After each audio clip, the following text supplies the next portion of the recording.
You are live. We're live, y'all. Good morning. Good morning, YouTube.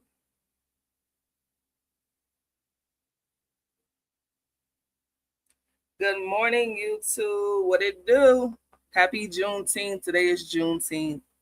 We share a little snippet about Juneteenth. Get in here. It is Juneteenth, June 19th, 2026. Thank God for this day. We are free. We are free, my peoples. Welcome to the ChibuchiHHG channel. I am HHG, one half of ChibuchiHHG, and we'll get into some things today.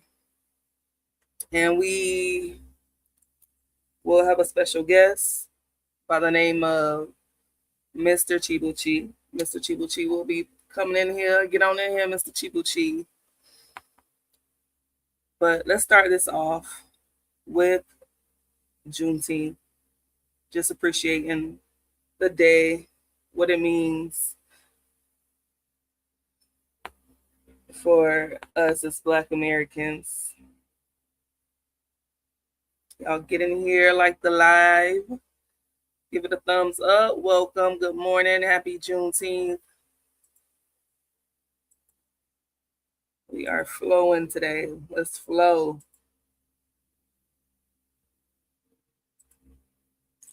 Let me share my screen.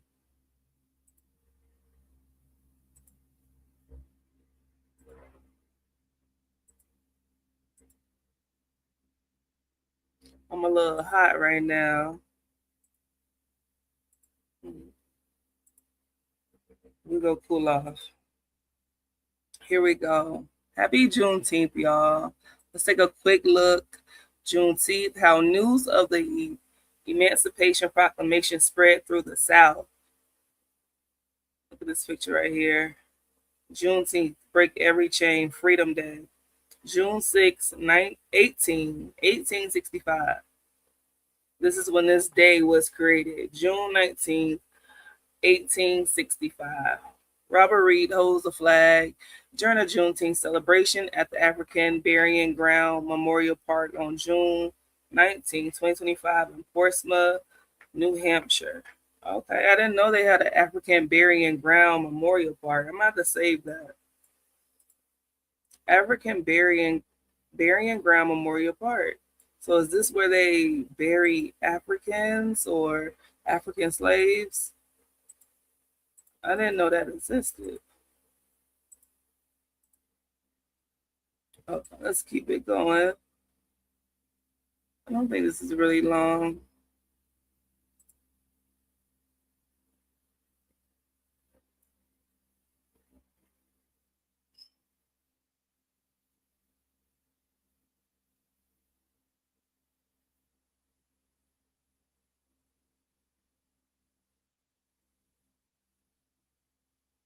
I wanted to get just the gist of it. Okay, right here. Not all enslaved people immediately knew about Lincoln's orders, but many learned of it while the fighting was still raging. Rumors spread through informal networks, sometimes inadvertently from slaveholders themselves, says Hoser, who directs the Roosevelt House Public Policy Institute at Hunter College in New York. So down there in Galveston, Texas in 1865, the slaves did not know they were free. So they had to march in down there in Galveston and let the people know that you're free. So Juneteenth is surrounded by what happened in Galveston, Texas. Union troops came down there and told them the Emancipation Proclamation was signed, freeing slaves, people in seceded Confederate states. So people were still down there during the Civil War being enslaved because they didn't know. And that's how we got Juneteenth. So happy Juneteenth. All of our people finally got the picture.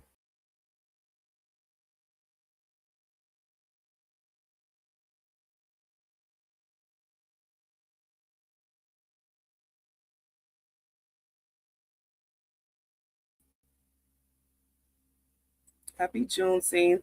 I'm not doing anything today, but tomorrow I'm going to go out to a Juneteenth festival in my city at the park. So I'm gonna go do that. Check out the performers. They're supposed to have different activities going on for the youth. Of course, music performances, vendors. So I'm gonna do that tomorrow. Tomorrow's Saturday. It's been kind of rainy in my city. And of course it's hot.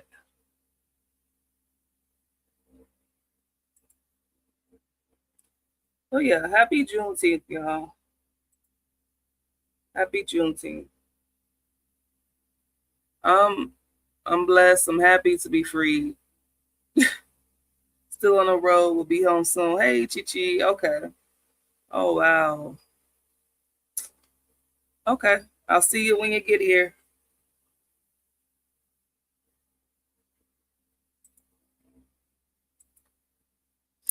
And stay safe out there, honey. So we are up early with it. I want to get into today's topic. And the topic today is how to build trust in a long distance relationship. And we're going to look at some Reddit posts and we're going to respond to it, react to it. But how to build trust in a long distance relationship. Hmm. Trust is definitely necessary. Chibuchi was live yesterday and he was speaking on how to make a long distance relationship work, the must haves when it comes to a long distance relationship. And I definitely remember him saying prayer, reassurance. I believe he spoke on trust. What else he talked about? He had like 4 to 5 different points, and they were so on point. So I can't remember exactly everything he said, but I know just speaking from my perspective of being in a long distance relationship, you definitely got to have that trust. Trust. And how do you build trust?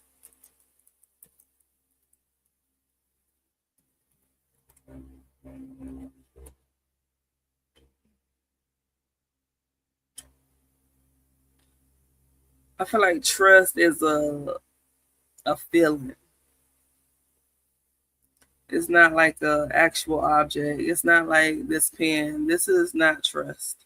Now I trust this pen is gonna work. It's gonna give out ink when I use it. I believe. So there we go. There's one word already for it. Belief. Belief, however you want to say it. Trust is believing in something. Yeah, so trust is believing in something. And I feel like you got to define trust before you even can talk about how to build it. So trust is a belief. Trust is a feeling. Trust is a intuition that you have for something. It doesn't have to just be people. I trust that this bridge is going to hold up when I drive across it. I trust my direct deposit is going to be on time. So it can be things as it can be a thing just as well as a person. Now, building trust in a relationship, you got to believe in that person. You got to have faith in your relationship.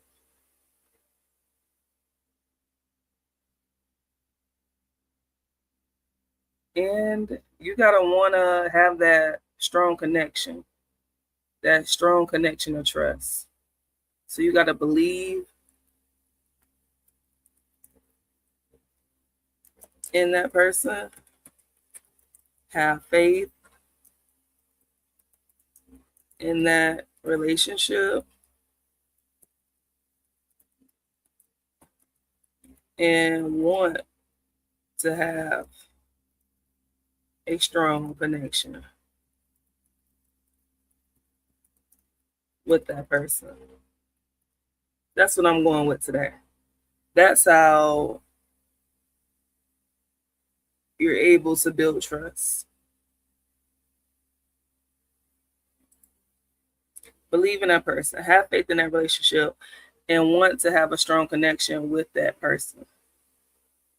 You got to believe in the person, right? Imagine you got a partner. I'm gonna use myself. Imagine I don't believe in Chibuchi. I don't believe that he's real. I don't believe nothing he's saying.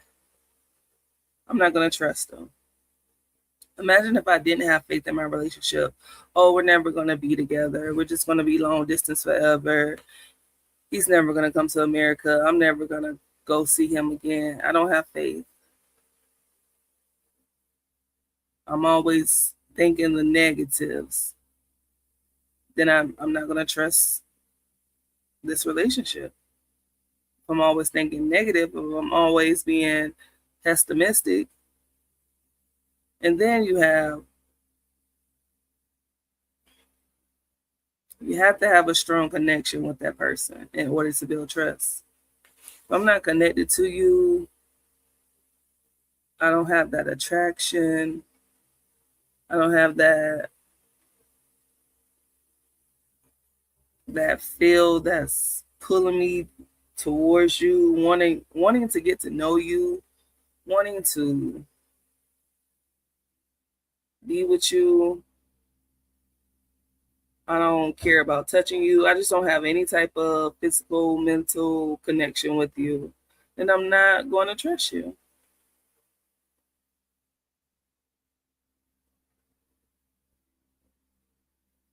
So when you do have all these things, you believe in the person, you have faith in relationship, you have a want to have a strong connection with this person, then you can start building trust. But you got to have the foundation, the belief, the faith, the connection. You got to have that first. Because if you don't have that, you're not going to be able to build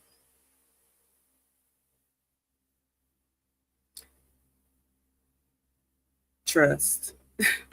Yeah, you're not going to be able to build trust. Okay, because you can build all day.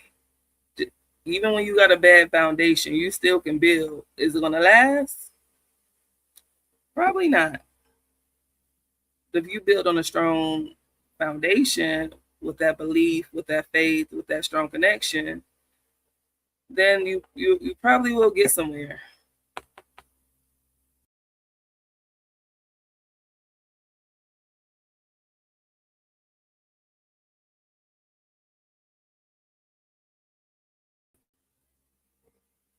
That's what I'm doing. You got to have that foundation.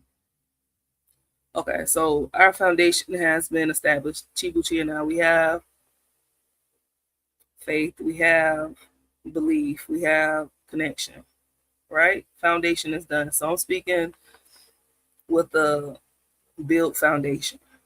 And we still building this. I don't even know what to call it. It's not a house. It's not a car. We still building this empire. We'll go with the word empire, right?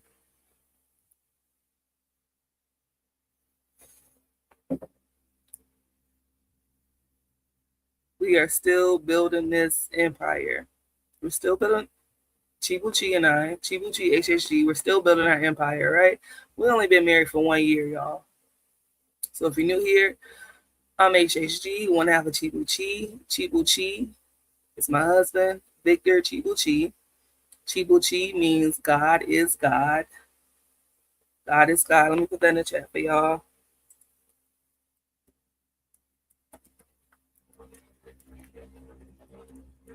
God is God. So out the foundation of our name, we have faith. God is God. Ain't no E untouchable. God is God. Right? So we got that, right? We got those three things. How do I build trust?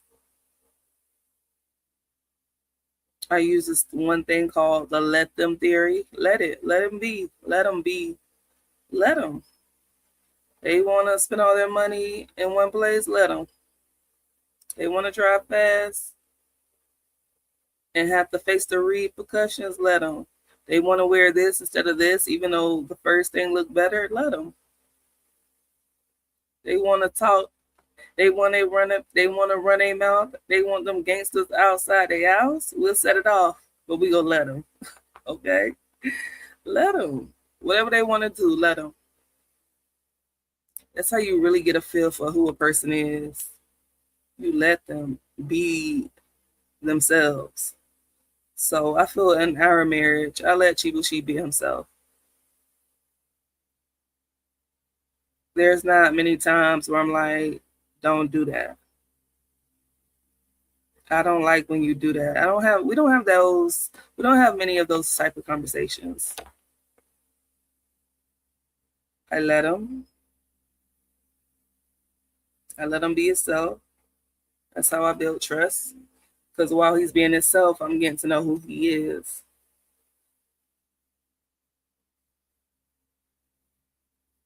I feel like a lot of our trust building was during the foundation building process. We talked about our desired lifestyles. We talked about how many children we want. We talked about the type of lifestyle we want to live. We talked about our dreams, our career goals, where we want to live at, the type of marriage we want to have, what type of wedding ceremony we want to have. We just had a court side service. We was at the court, and that was it. Do we want a nice big wedding one day? Yeah, I would like that one day. I feel like just because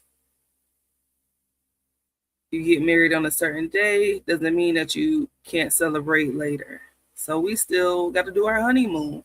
We still want to have a big shebang wedding one day. Not big shebang, but reasonable, where we can invite our friends, our family, our loved ones. So we talked about all of that. I feel like every question I wanted to know, I asked. How many relationships you've been in? How many partners you've been with? Do you have kids? What was it like growing up for you? What was your relationship with your mother, your father, your siblings? So all of this building happened during the foundation process for us. We didn't let any leaf go unturned. What's your sexual health status? Let me see that test on paper with a date signed by a doctor.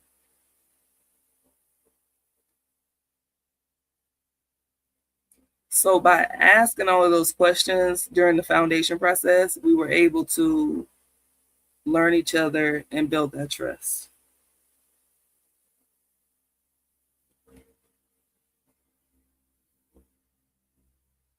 Asking those questions helped me to understand who he is and to believe in what he said.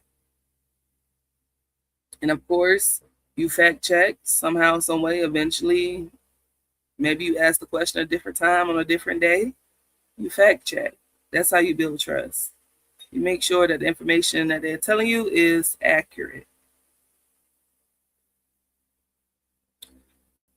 We also build trust. So the let them theory, just letting them be who they are, getting to learn them.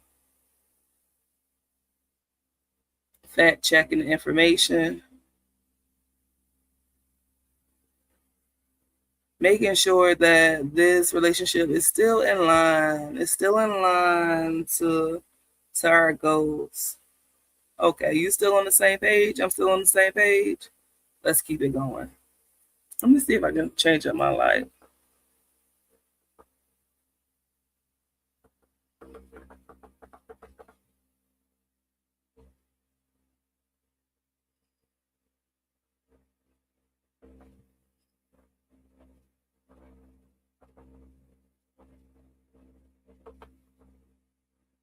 Why is it flashing?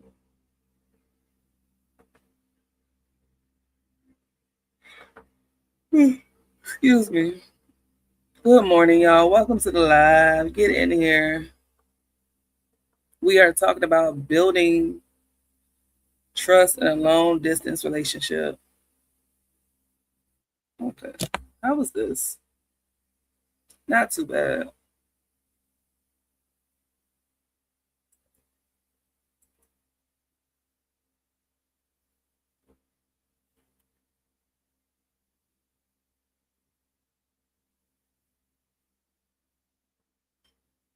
So I'm thinking, right? I'm thinking as I'm sharing this info, all of our trust building happened during the foundation process of this relationship. I don't think you should be in a relationship if you don't trust a person in any type of relationship. But let me stick to long distance, right? Long distance relationship. Build that trust in the beginning. Don't don't get into something and no one deep down inside you don't really believe them. You don't really trust them. You don't have faith in them. You ain't got no connection with them. What you wasting time for? I am big on not wasting my time. So if you don't trust them, you don't believe them, you don't have faith in them, you don't have no connection with them, you shouldn't be in a relationship with them. Okay, I'd rather you to trust them and be naive and learn some things down the road because you're gonna forever learn about your partner. I'd rather you have the excuse of being naive rather than not trusting them and still being with them. You get what I'm saying? I'd rather you not know, be a little ignorant. And the word for that would be naive. I'd rather you be naive than actually have made up in your mind, I don't trust them, but yeah, I'm still in a relationship with them. That don't make sense to me. Don't do that. Don't waste your time. Don't waste their time. There's plenty of other people to explore and date and try to build with. Just because you with a person don't mean you have to build with them. If you don't have that faith, that belief, that connection with them, I wouldn't build with a person I didn't have faith, belief, or connection with. Honestly, we know pretty early on what's up, right? We know if we're being scammed, catfish, lied to. Don't sit there and try to justify it. As a matter of fact, I was recently scammed. What's today? Friday? Wednesday. I was trying to build a Poshmark account so I can sell some clothes. And as soon as I signed up, I'm getting all type of emails from all these different people. At first, I only got one, and I responded, and it was like, "Oh, I'm interested in this outfit that you just posted." I'm like, "Okay, I'm getting hyped. Oh, I gotta sell that quick. I'm loving Poshmark." Then I responded, "Yeah, it's still available." And then they respond with a screenshot of a sold statement notification. I'm like, I didn't receive that inside my Poshmark account. I was so confused. And then they hit me. Something ain't right. I had immediately got that feeling, especially when they sent the screenshot. That's when I got the feeling. I said, this ain't right. I didn't receive this. How are you sending me a sold notification and you're the buyer? It didn't make sense. It didn't make sense. So when things don't make sense, you don't continue with it. And then the second part to that, I get an actual message on Poshmark saying, "Oh, you need to finish setting up your payment account. So when you sell, you get your payment." And you want to get that straight. You want that payment to come on time. It was like copy and paste this link and finish up the process. So I copied and paste. Red flag already. Copy and paste is taking me out of Poshmark. But everything looked is so legit. The scammers are so authentic nowadays. It looked like Poshmark. The username was a little iffy. It had me enter my address, my name, my bank account. And then this is when it hit me.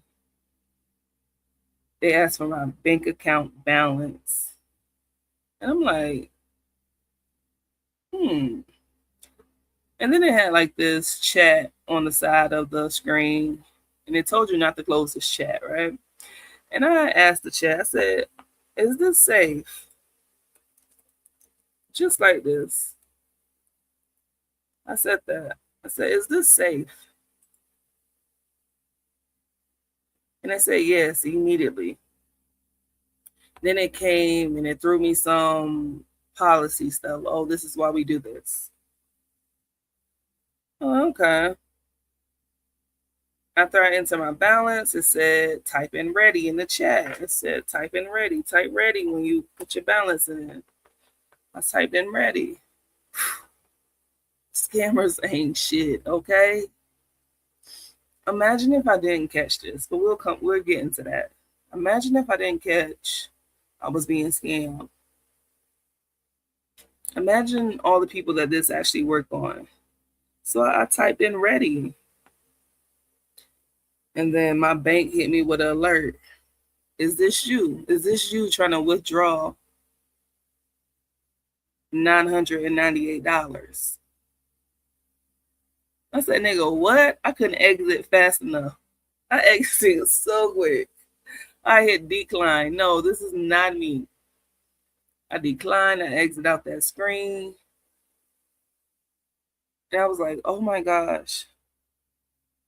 I almost got scammed.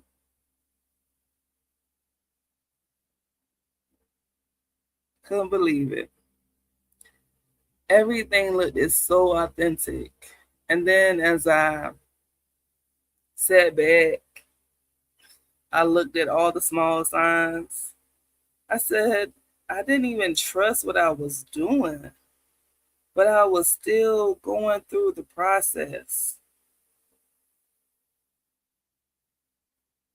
Almost was like disappointed in myself, but then I still respected myself because I didn't get scammed. They didn't get the money out of me. My bank put my card on fraud alert. It turned off my card. I said, wow, I almost got scammed. Scammers are still scamming. And I know a friend that went through a lot of scamming.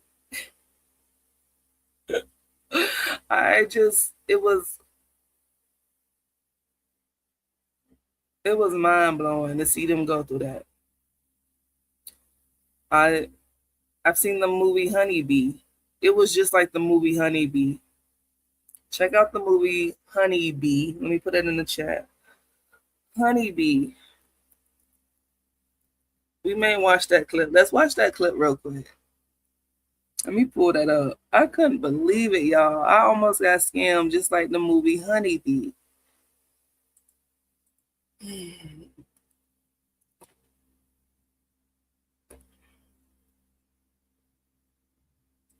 Juneteenth. Happy Juneteenth, y'all. Like the live. Like. Let's get the likes up. The movie. Okay. Honeybee.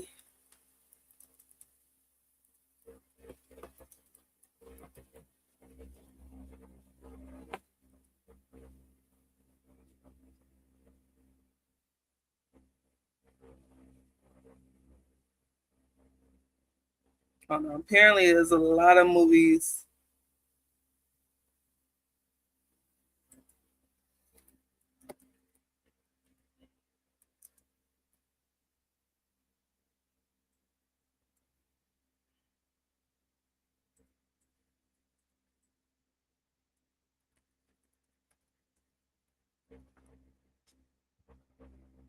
Okay, here it goes. The Beekeeper. That's what it's called. I've been saying it wrong. The Beekeeper. Yes, that's what it came out in 2024.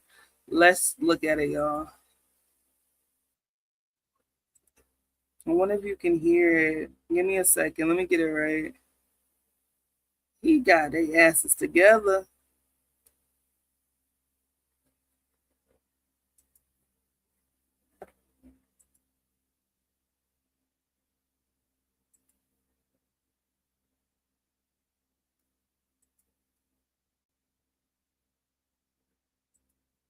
Also share tab audio. Yes, please. All right.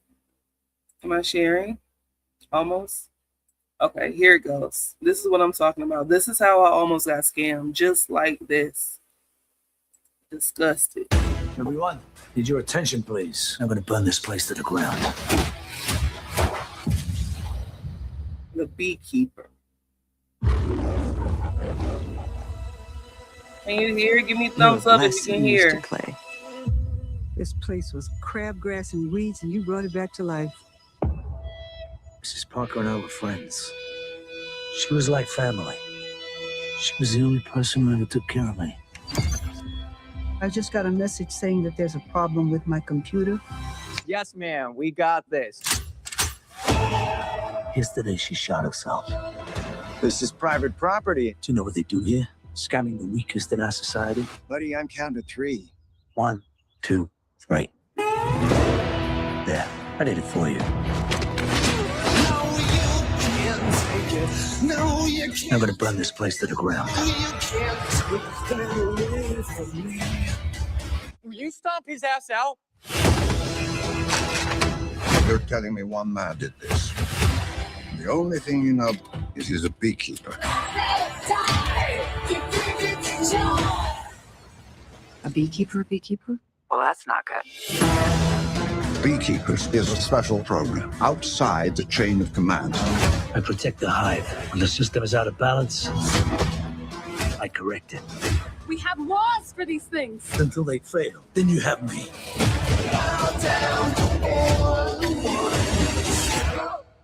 My fingers? He cut him off. Oh, what the fuck, bro? Don't move.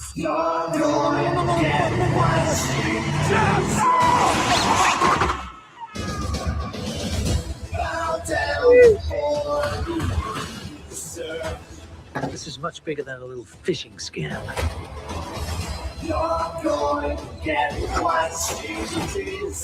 The money's going. Okay, so the whole point is to why he's fighting these people. Shout out to Honda Harley Girl in the building. The whole point is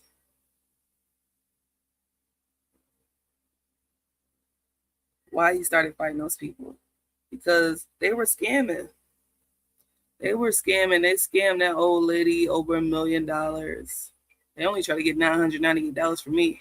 And I was about to have an attack. Oh, no, you're not. The beekeeper, okay? So if your relationship build off of speculation, doubt, insecurity, distrust, that's not a good place. It's not a good place. Your foundation has to be built upon trust. Trust comes in the beginning. Like I said, trust is about belief in the person, having faith in a relationship, wanting to have a strong connection with that person. That's how you build trust. If you don't got the foundation, you don't have these 3 things in your foundation, then you don't have trust. Therefore, you shouldn't be in that relationship. Period. All right. So let's get into some of the Reddit posts. I'm going to read it.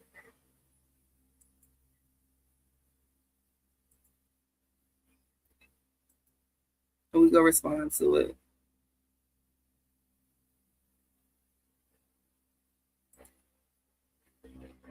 Let's see if I can make it bigger. Yep, there we go. Okay, let's get into this. I'm going to read and we're going to respond. This is from Reddit Long Distance. My 21-year-old, okay, he's 21. My girlfriend, 19-year-old girlfriend, had eye contact with her ex, a 22-year-old male. Need advice. I'm in a long distance relationship. We've known each other for about 10 months and have been officially dating for 2.5 months. She had a previous relationship with a guy who lives in her society. He had been cheated. He had been cheated on before and eventually started talking to her. They got into a relationship. It was her first one. They made a lot of memories together, and it became serious enough that both families knew about it and even saw a future for them. They also became physically intimate. Over time, the relationship turned toxic and they went no contact. During the no contact period, I met her online. We started talking, playing games together, studying together, and eventually became very close. She opened up to me about her past, which honestly shocked me because the personality I knew online felt very different from what she described. That's why you can't always trust online personas. In February, around her birthday, her ex messaged her. They had already broken up by then. Around the same time, she and I were talking every day, usually spending hours on calls. I had already developed feelings for her. In April, she proposed to me and we officially started dating. I didn't know you needed a proposal to date, but to each his own. In February, somebody do have to ask somebody out, right? Let me keep going. In February, around her birthday, her ex messaged her. They had already broken up by then. Okay, I read this. Around the same time, she and I were talking every day, usually spending hours on calls. I had already developed feelings for her. In April, she proposed to me and we officially started dating. Once we met in person, we met once in person, had a great time. A few weeks later, we had a fight and she completely stopped doing calls. She says she prefers texting and isn't really a call person. I was hurt because hearing her voice daily had become a big part of our relationship. Eventually, I accepted that texting was her preferred way of communicating. Red flag. Things were going well until a few days ago. She had eye contact with her ex in her society, and afterward, she told me that she doesn't think she has completely moved on. She said she will probably always have a soft corner for him. She also said she doesn't love him anymore, but she can't hate him either, and that memories of their time together still come to her mind. This really hurt me because this is my first relationship. Oh, tink tink. I put a lot of effort into it. Also, updating her about my day, making time for her, even when I was busy, and trying my best to make things work. Hearing that Hearing that she still has a soft spot, a soft corner for her ex, makes me feel insecure and confused. My question is, here's the question. How should I handle this situation? Is it normal for someone to still have a soft corner for an ex while being committed to a new relationship? And how do I decide whether this is something I should accept or be concerned about? There it goes. Y'all heard it. So his ex, so his current girlfriend, this is his first relationship. Poor Ting Ting. First relationship. And I get it. Some of our first relationships, being 90s babies, were from people in chat rooms, right? You remember falling in love with somebody from a chat room? Not falling in love, but really having a strong connection with somebody from a chat room. And all you could do is email each other back and forth. And you know, deep down inside, you never was going to meet that person. So we had chat rooms in my days. Now you got online dating. So met online. 10 months together, 2.5 months dating. You already visit in person for the first time, had a great time, then had a fight. She fell out with you. She said, I don't want to talk no more. I just want to text. And you accepted that. You like, okay, texting is your preferred method. I'm not about to text you all that. Okay, y'all 21 to 19. Yeah, 21-year-old, you should be on your grind. 19-year-old, you should be on some type of grind too. In school, working. I'm not about to text all day. How can you text everything? You cannot text everything. I don't get that. I don't know how he settled for that. And then you had a Fantasia moment. Truth is, I never got over you. When I see you. So she had a Fantasia moment, saw her ex in public. They made eye contact. Y'all didn't even stop and have a conversation. Y'all just made eye contact. And now you back in love. You thinking about all the good times, all the memories. You ain't thinking about the negative to why y'all even broke up. You just thinking about the good times.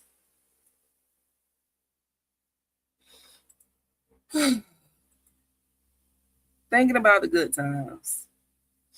And you go tell your current boyfriend all of this, all these emotions you got about an ex.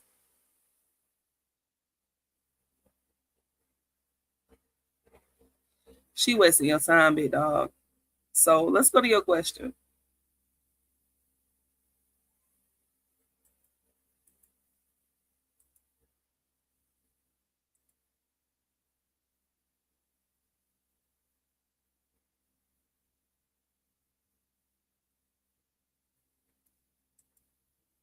The question he asked.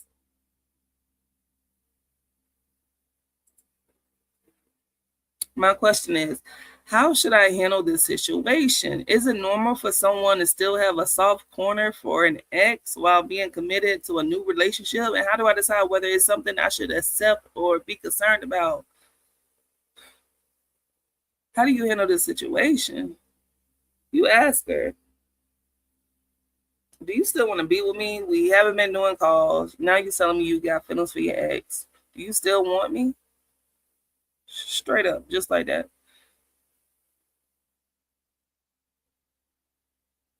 I wouldn't even go in with, I want to talk about something. I'm feeling some type of way. I wouldn't even, I'd go in so raw dog, like, what's up? And then you say, is it normal for someone to have a soft corner for their ex? Nah, not if they're over them, they're done with them. I can walk by ex on the street and act like I don't know. No, you shouldn't have a soft corner, whatever that is. Especially if you have moved on and you're in a new relationship. You damn sure should have told your man that, even if that is true. How do I decide whether this is something I should accept or be concerned about?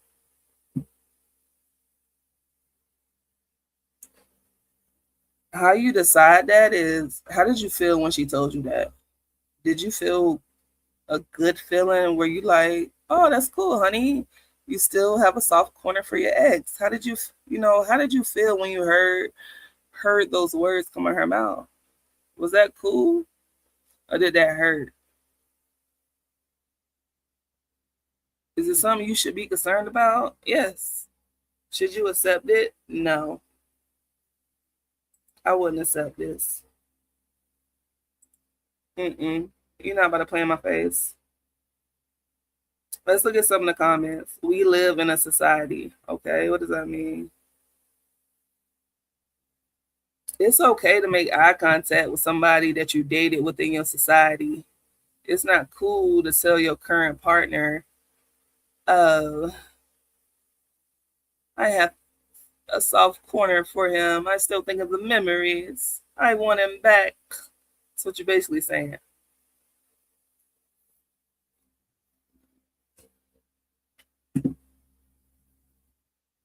And as I look at the comments, people are stuck on the eye contact. And you know what? He did put that in the title.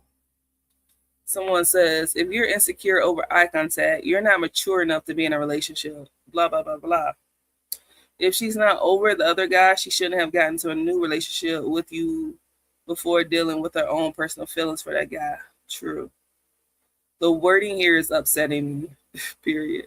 Maybe it's time I unsub. Oh, naughty. Ain't nobody giving no type of good feedback. Let's read this one. Girl, I'm just going to be honest. Having a soft spot for an ex isn't the part that worries me. Okay, this is a different take. A lot of people never fully erase someone who was their first love. What worries me is that one moment of eye contact was enough for her to realize she might not be fully over him. Okay, now we back on the same page. That's a pretty big thing to discover while you're already in a new relationship.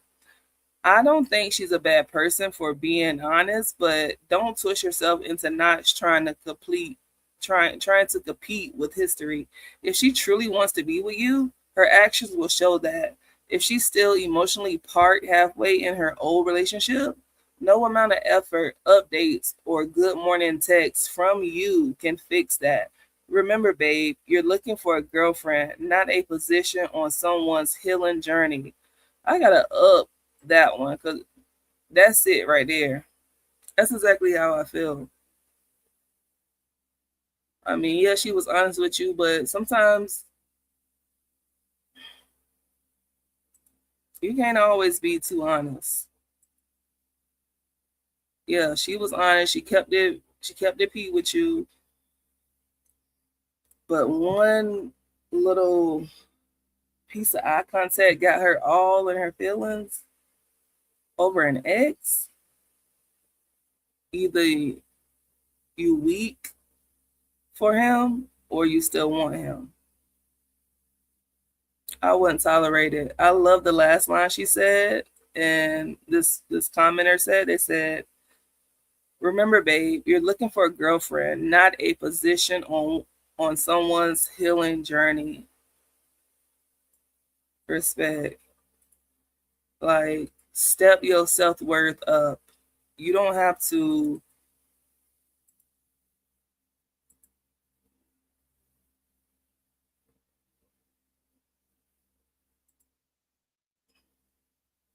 play a position, especially like be a stepping stone.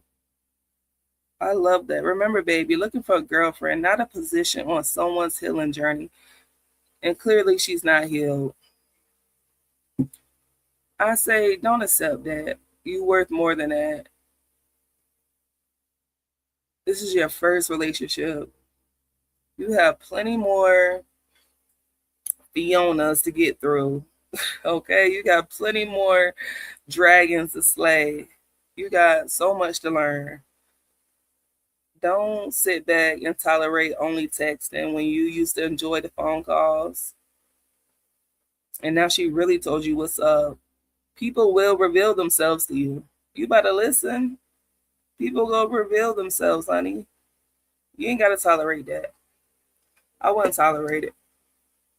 Don't tolerate that. That's like being with a married person, being their mistress. Nah. Shit, damn near. It ain't that severe, but it's don't let it get to that. Don't let her get married on you and you still talking about you her boyfriend. That part. That was the first story. Let's go to the second story.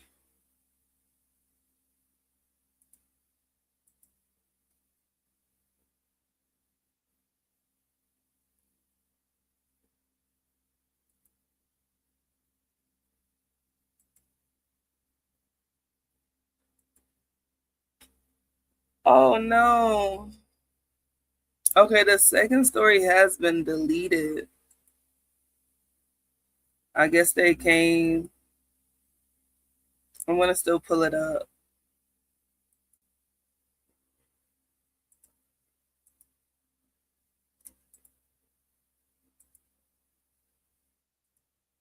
Okay, here's the second story. And give me a moment. Let me try to get my picture just as big.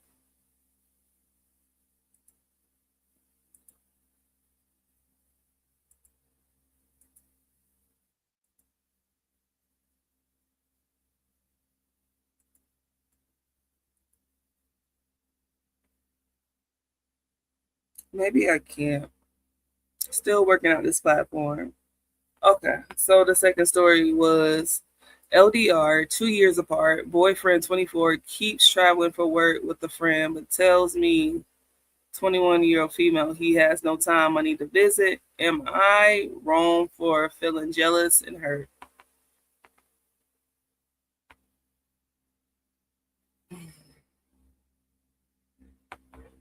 Two years apart. This is a long distance relationship. This is what we're here for. Long distance relationship.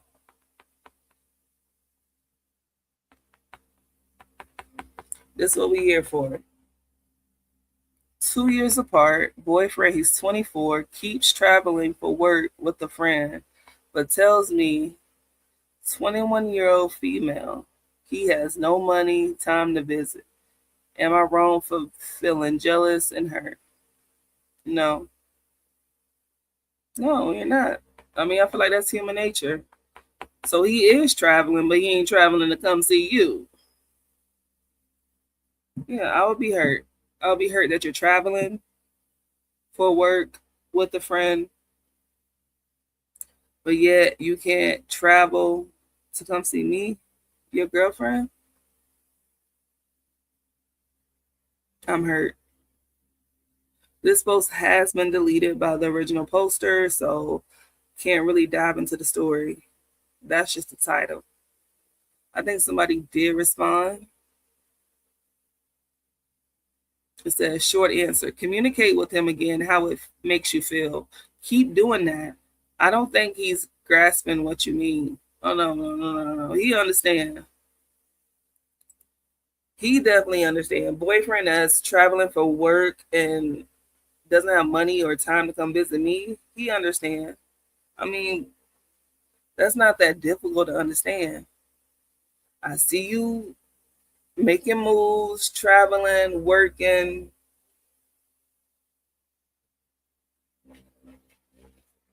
You're not budgeting your girlfriend into the picture. Maybe y'all don't have a plan. Maybe he needs help traveling. Maybe you need to go see him. I don't know the dynamics. If it's two different countries, whatever. But it don't sound like y'all had a plan when y'all entered this long distance relationship. How are we going to see each other? How are we going to make this work? Y'all didn't have a foundation in the relationship. Now he is slowly getting up out of there. That's what I see. I see him slowly getting up out of there, unfortunately. Yeah. I don't think he's that invested anymore.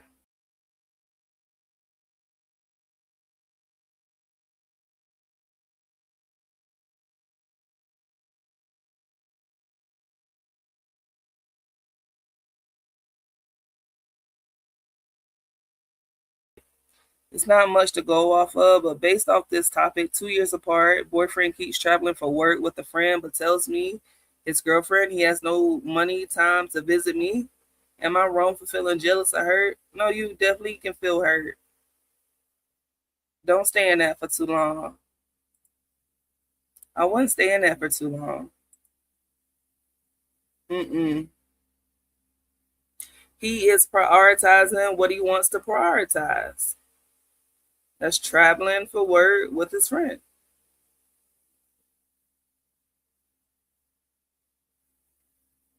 I feel like I've been there.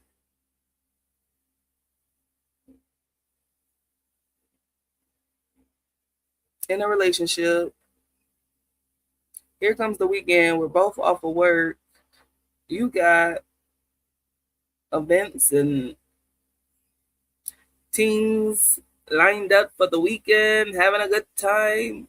I'm not invited.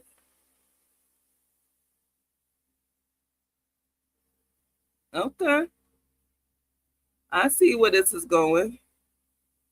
It's going nowhere. And I'm up out of there. I'm not about to sit and play with you. Mm-mm. I'm not about to sit around and play with you. No, ma'am, no, sir. And I think that's what that author of that post needs to do. You need to decide whether you about to play that game sit around and wait for him to decide to pop up and visit you, or are you going to exit? Because there's no need to be with somebody who don't want to be with you. On to the next one. Miss one bus, next 15, another one coming. Don't do it, sweetheart. Reconsider, read some liver. Let's keep it going to the next one, y'all. Thank y'all for being here on the live today. I am one half of ChibuchiHHG. This is the Chibuchi channel. We talk about travel, long distance relationship, our different cultures. I'm American. Chibuchi is Nigerian, and we're mixing this thing on up. We're doing it, and we're starting from scratch. We've been married for 1 year, dating for 3 years, and we currently live apart. I'm in the States. He is in Nigeria, and we are making our way. And platforms like YouTube, with stories on TikTok, the couples that share their experience, you all here in the comment section, our supporters of the ChibuchiHHG channel, y'all are helping us get through this. And we're focusing on long distance relationships this week, how to make it work. How do you survive being apart? So that's what we on when it comes to this channel. We got to stay motivated. Earlier this week, I woke up and I was like, I need some inspiration. That's how I found this Reddit channel, this Reddit discussion board, long distance. And here is the third story. Let me make it a little bit bigger.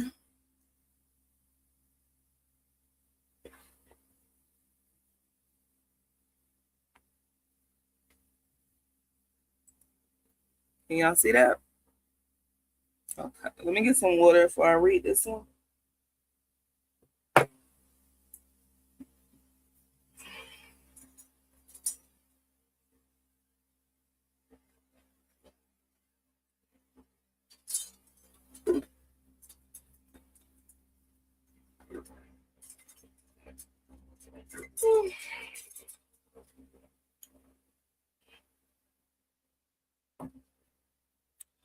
All right, let's get into the third story. Moving away from my family in the U.S., female 19 years old, to partner, male 18 years old in the UK. Right off the gate, y'all too young for this. Y'all was too young for this. I wasn't, maybe I was, but not moving to a different country to be with a man. That y'all too young.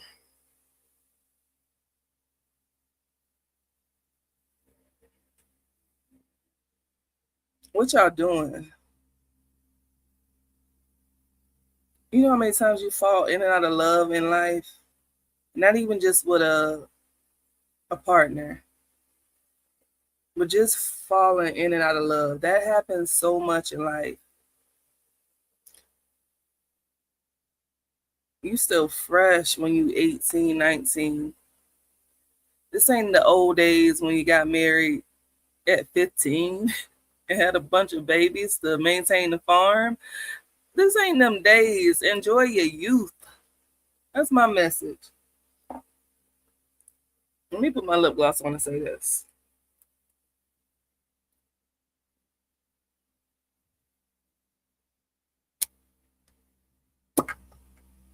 You gotta make sure the lips popping. And let me go big screen on this. If this is the only thing you take away from this live, this discussion today, take this. Enjoy your youth. Enjoy being young. Enjoy making mistakes. Because it's gonna come a time where you're gonna be too old for all that foolishness. And then I just realized, as I said, that I'm kind of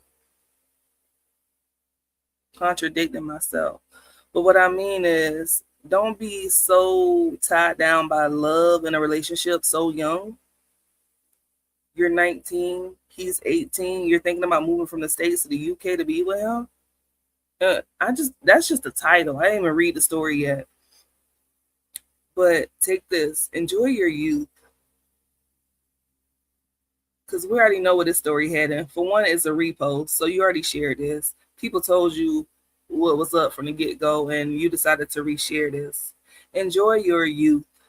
I'm 33 years old now. I can't believe I've been on this earth for 33 years. I remember the 20s. Had a ball. I remember thinking I loved a man down when I was younger. Please, I ain't thinking about them fools nowadays. Let's get to the story. But if you're going to take away something from this live, enjoy your youth. Learn life, make mistakes, explore careers, get your money up. That's another one. Get your money up while you're young. So you ain't got to be worried about that when you're old and your knees and your bones is hurting. Get your money up while you're young and enjoy your youth. Enjoy being young. Y'all, welcome to the channel. It's your girl, HHG. Right now, we're going into the Reddit post. So I talked about how to build trust in a long distance relationship. And if you're new here, Chibuchi and I, we are in a long distance marriage now. We have been together for 3 years, married for 1 year. And we're making this long distance thing work for us because we have no choice. You got to believe in a person. You got to have faith in a relationship. And you have to have a strong connection with that person. That's how you build trust. And you build that at the foundation. You don't get into a relationship, oh, I'm in love. Because you're in love with the vanity or the funness. But do you have that foundation of trust? You got to have that foundation of trust in any relationship. If you don't have that, then you don't need to be in that relationship. That person can just be an associate. Okay? So have your foundation for trust first. Now, I want to go back to this Reddit story. All right. Moving away from my family in the U.S. as a 19-year-old female to be with my partner, an 18-year-old male in the U.K. Repost. Let's get into it. I live in the U.S. and my partner lives in the U.K., Scotland to be exact. We have been together for a little over the year, and he really is the best thing to ever happen to me. At 19, that's the best that happened to you? Well, let me keep reading. For those who are in international relationships and are planning to already have closed the gap, how did you decide who moves? I'm leaning towards going to him, but I do have some family I know I'll miss. Same goes for him. But it's also a lot safer for me to go to him than him to come to me. Let me just read it. He is transgender, female to male. And honestly, I'm scared living here and being in the community myself sometimes, along with many other things.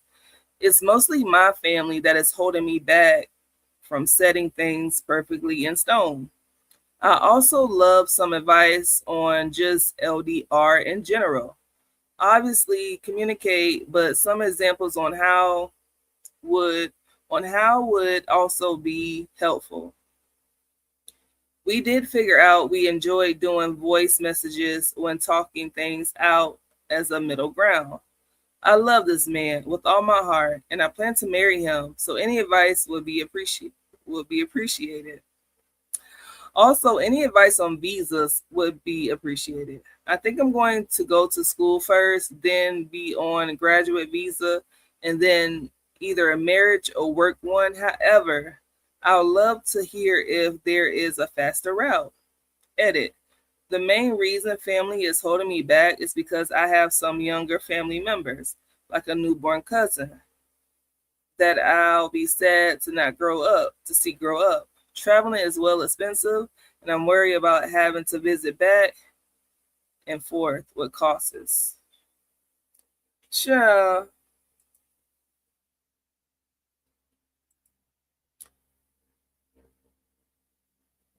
Missing a baby cousin, travel expenses. That's the least of your concern, sister girl. So you say you thinking about going to school, then going, I guess you got to finish school and then get into a graduate school over there in Scotland. But hold up. Let's keep backing up. Your boyfriend is really transgender. He went from female to male. So technically he's a girl. Technically this is a gay relationship because trans is a part of the LGBT community. So you're in a gay relationship. You feel like living in Scotland in a gay relationship is better than living in the US in a gay relationship. Because wherever you live at, they really don't like gays or queer people. So you think you in love, you trying to protect the relationship, you want to feel safe, and you feel like you can live outwardly queer, gay in Scotland where he lives at. Both of y'all don't really want to bust a move because y'all gonna miss y'all people.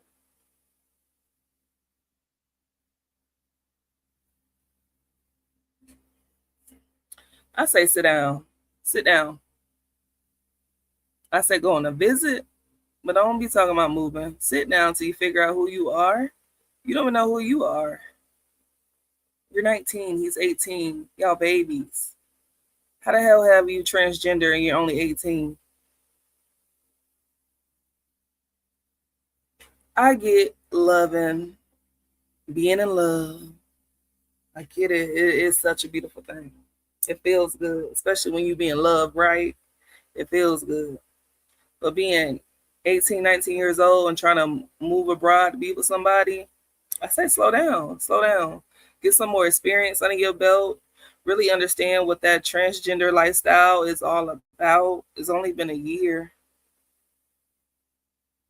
Y'all sending voice notes. I see if you said y'all were on video call.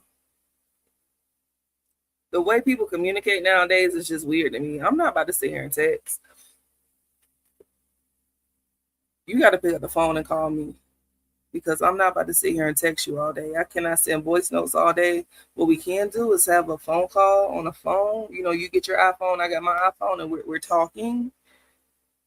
And we getting this conversation done and over with. But I'm not about to sit here and talk through voice notes and text messages.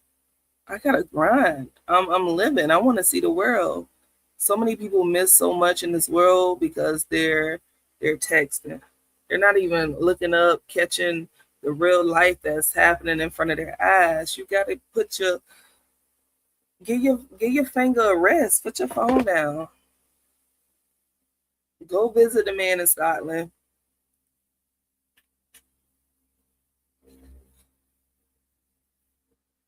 Because once you do that visit, you gonna know what's up. So since you thinking about going over there and living with him, you ain't even got no money at 19. Go take a visit first. And I'm about to leave that as a comment. Just go visit. What you talking about going to move for? Let's read some of the comments. Call me old fashioned, but you're too young to just up and move. How are you going to even support yourself there with a high school degree? The UK job market is probably worse here in the US. At the very least, get a college degree and get a career started. That's what I'm talking about. Get yourself together. I think it's easier in some ways to move as a young person. Less strings tying you down. I say this as someone who moved from the US to UK at 23. Okay, but she already talked about missing her baby cousin.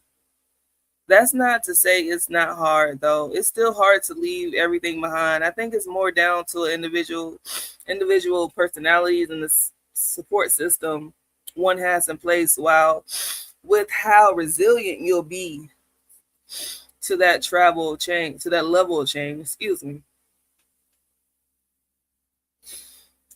From my experience, looking for a job right now in the UK and talking to multiple people back in the States who are job searching, the job market seems equally brutal right now. I do have a college degree and had the beginning of a career in the US, but it's still been a pain in the ass to find a job.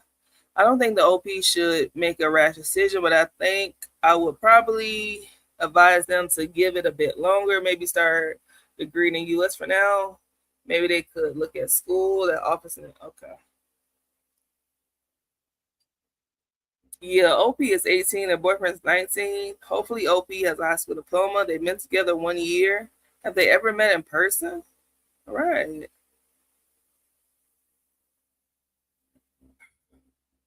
Going to university in the UK as an international student will be incredibly expensive. Exactly. What about your financial situation? As a Brit, moving to the UK can be hell on your wallet. I live in Finland with my Finnish husband, and if we ever wanted to move to the UK together, I'll need to move back alone, find a job at least 29,000 per year, pay the 2,000 family visa fee, pay the 1,000 NHS surcharge per year, the visa length, wait 3 months for the visa process, move the husband and hope he finds a job too. Exactly. It takes a lot to migrate. You living in a fantasy world as a 19-year-old. Just think it through carefully, because I see posts on here of people moving only for the lover to suddenly go cold on them. Facts. I, let me get on full screen when I say this.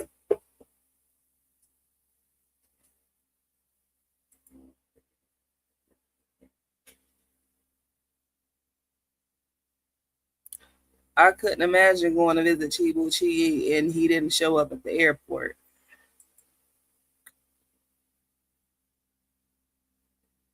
And she may get catfish like that because she dealing with a transgender.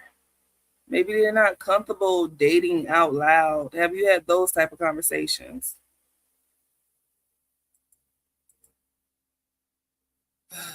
Let's keep going. Just know if you plan to do the student visa, to graduate visa, to spouse visa, it will take a long time for you to get indefinite leave to remain in the UK, as the student path does not lead to citizenship. So your clock will start over once you switch to a spouse visa. It'll be very expensive.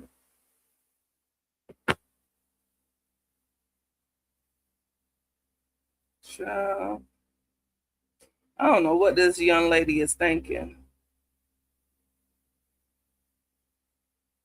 As a Scot man, 100% you move to him. Life is so much better here. Don't listen to him.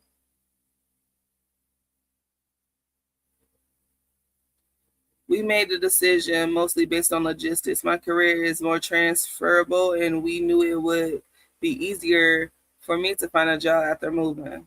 Okay, I'm not reading all that, but I get what she's about to lead into.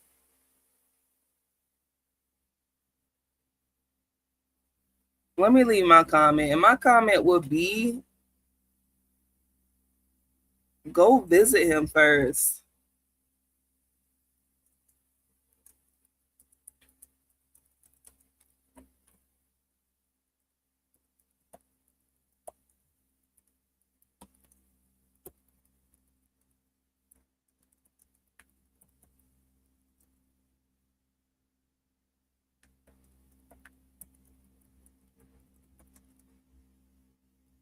I would take a visit to, I would travel to visit him first and continue to learn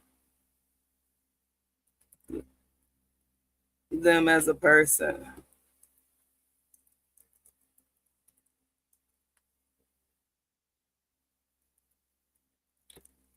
Are you sure are they are just as ready as you are to live and date out loud? You know what I'm saying? Like, you got to ask these questions. Ask the hard questions in order to make your final decision. You ask and Reddit, ask your partner these hard questions. As a person, a long distance marriage relationship, now marriage, I would travel to visit him first and continue to learn them as a person. Are you sure they are just as ready as you are to live and date out loud? Ask the hard questions in order to make your final decision.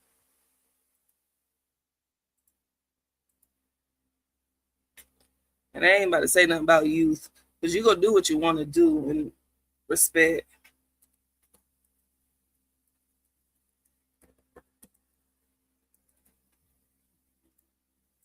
Yeah, you go do what you want to do. And that's how I feel. You're gonna, no matter what age you are, you're gonna do what you're gonna do, right? Nobody can stop you from taking action. You're legal. You can do what you want to do. But ask those questions, especially being in a queer relationship. Do your partner, your boyfriend, even want to live out loud? People in queer relationships usually have a hard time being themselves. And here you go, oh, I'm coming over to Scotland. I'm about to live with you, and you my trans boyfriend, and I'm moving from the States. I done uprooted everything, spent all this money, and I get here and you acting like you can't kiss me. Or your people haven't even fully accepted who you are.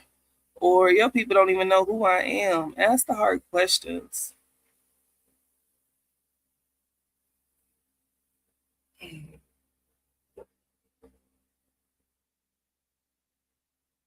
You got to ask the hard questions. That's how you build trust. Asking the hard questions. You have to ask the hard questions. It's going to be invasive, but you got to ask the hard questions. I'd rather be invasive than be ignorant or naive. Ask the hard questions.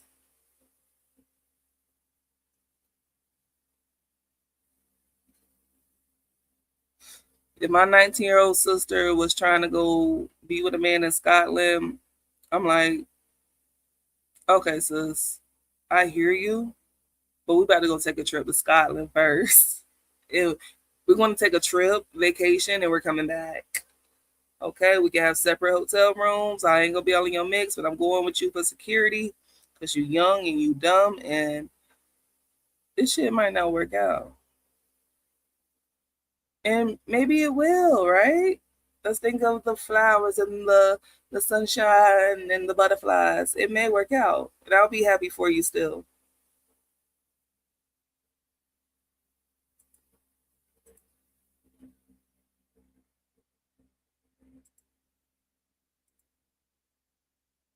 Too young. Don't move away from your support system. So young. I wouldn't move away from my support system that young. I don't think that's a good idea. But I am HHG on YouTube. I wouldn't move away from my people very young. Nah, don't do it. Reconsider. Go for a visit first.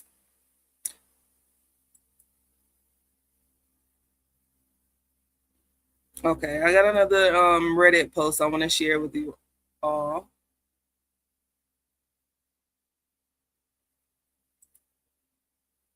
Yes, y'all. Welcome to the live, y'all. I'm HHG, one half of ChibuchiHHG. Make sure y'all like the live. Like the live. We're talking about long distance relationships and how to build trust. And earlier I shared right here on the screen, you got to believe in that person. You got to have faith in that relationship. You have to want that strong connection. And you got to do that during the foundation, the building process. Now, it's no perfect way to anything, but that's how I did it. I asked the hard questions first. You got to ask the hard questions. Don't be afraid. Let's look at this one.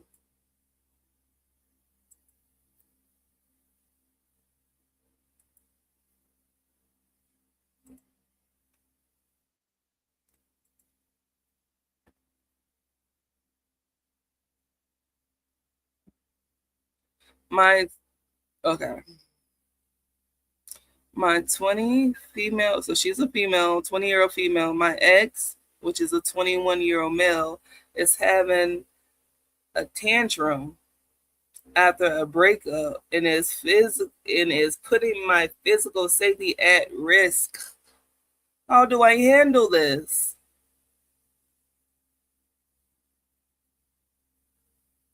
Let's look at some of the screenshots. If you text me again, I won't respond anymore, and you can be better. I just am not there to see it anymore. I don't care about it anymore or wait for it or expect it. You did what you did, and what you did made you lose me. It's called consequences. I won't talk to you again. I'm going to move on. It's up to you if you want to move on or not. No, nigga, it's over with. It's not up to you. It's done. Or not. I mean, get therapy. Take care of yourself and your family. Goodbye.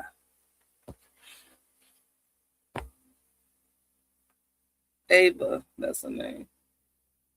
I don't know what to tell you, but what happened is just disgusting. I know my mistake.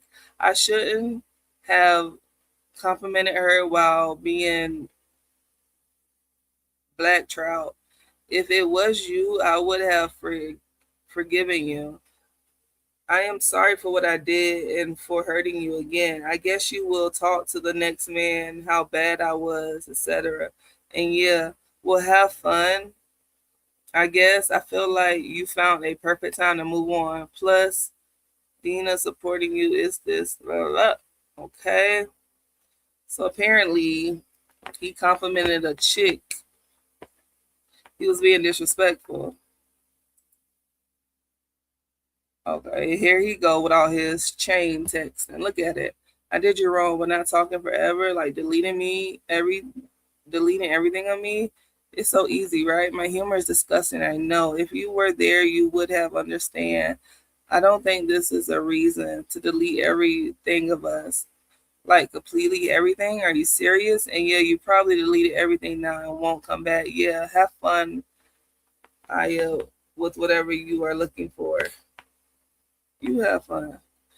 I know I did wrong. I know I will be better. I am in a better situation, in a better mentality. You can't just throw 1 year in the trash like this.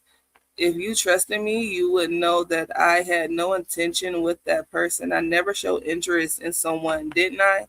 So why do you think all of a sudden I have become a cheater while I was black trout and complimenting like a retard?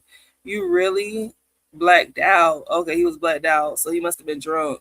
You really think I was somewhat trying to end up with someone like that? But yeah, it's okay. No, it's not.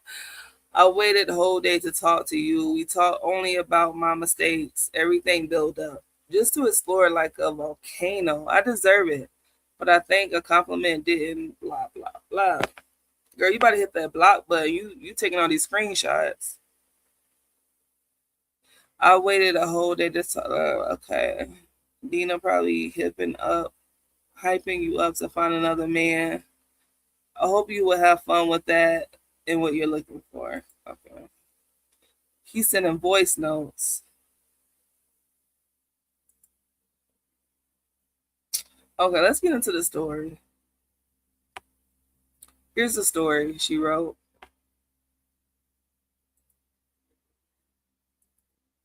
I recently ended a 1.5-year relationship with my ex. Throughout the relationship, I was the over functioner and caretaker, constantly managing his moods while tolerating emotional manipulation and a total lack of boundaries. The final straw was when he emotionally cheated on me. I drew a firm line, sent a final text explaining that his actions had irreversible consequences. Told him to get therapy and put him on restricted. You should have put him on block.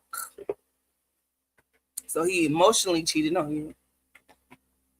The moment he realized his tears and promises wasn't working, his sad mask completely dropped. He became toxic, aggressive, tried to gaslight, DARVO me.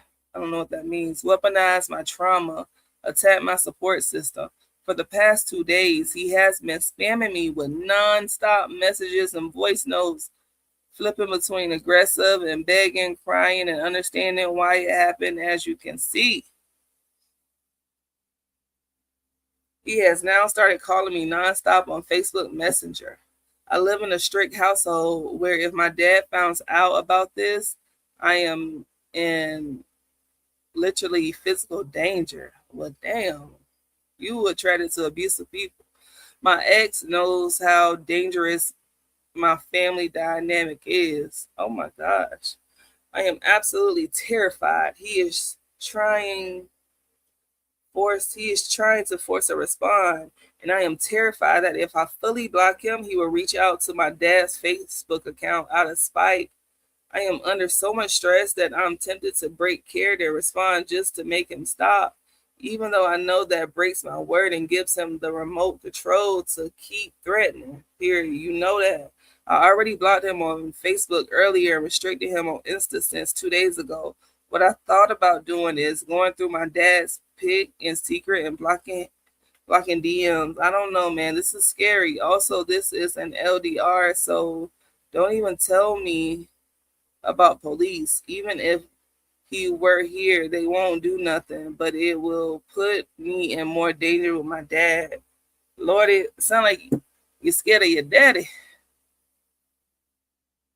How old are you? 20 and 21? I'm gonna go back to it. Enjoy your youth. Enjoy your youth. You're 20 and he's 21. Y'all going through domestic violence already. You said your daddy is crazy too. Mm-mm.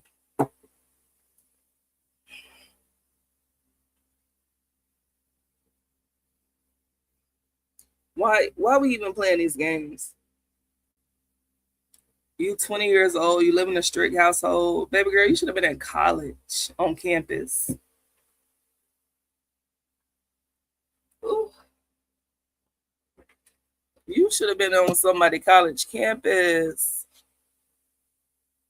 having a great life, learning, growing, having personal development moments, not trying to avoid a man from a long distance relationship. In my youth, I didn't even think I would be in a long distance relationship. I couldn't imagine.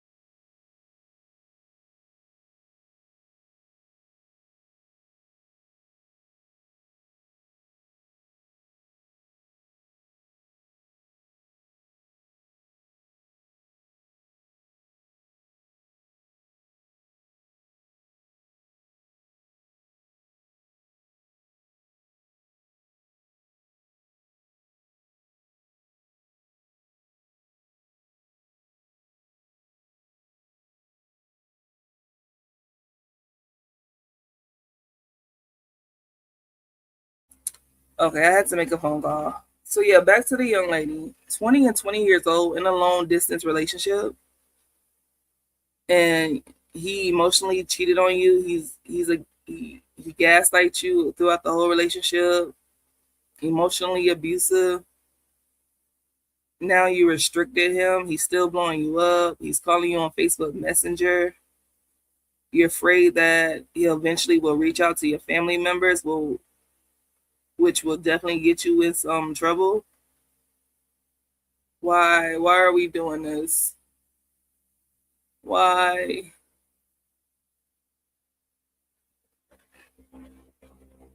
Hold on.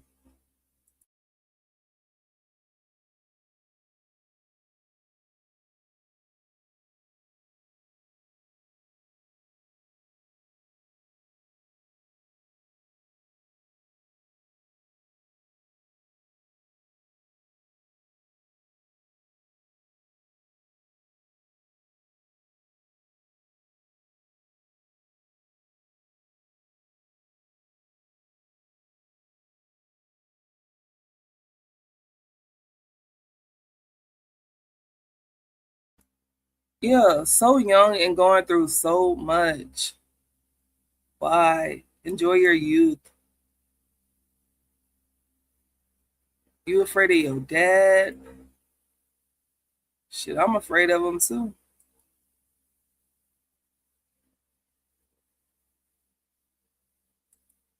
I'm afraid of your dad too. This is sad. This is how you get stuck in domestic violence. She right about the police. For one, y'all are in a LDR, so your local police ain't about to do nothing for somebody that's long distance. Even if they were there, the best thing, the best solution to domestic violence is when you recognize those signs is to get out and never return and learn from the situation. Pick up the signs. Don't date other people who are showing those signs. Work on yourself. Figure out why you're attracted to people who are violent. Your situation, you got a father that you're afraid of. Y'all live in a strict household. You said if he were here, they won't do anything, but it will put me in more danger with my dad. Let's read the comments. What the hell does he mean? Complimented her while being blacked out. Also, this dude is weird as fuck. Honestly, just talk to family or friends so they know what's going on. Yeah, I was thinking that too. Block him everywhere and ignore him. If he tries anything more drastic, just go to the police.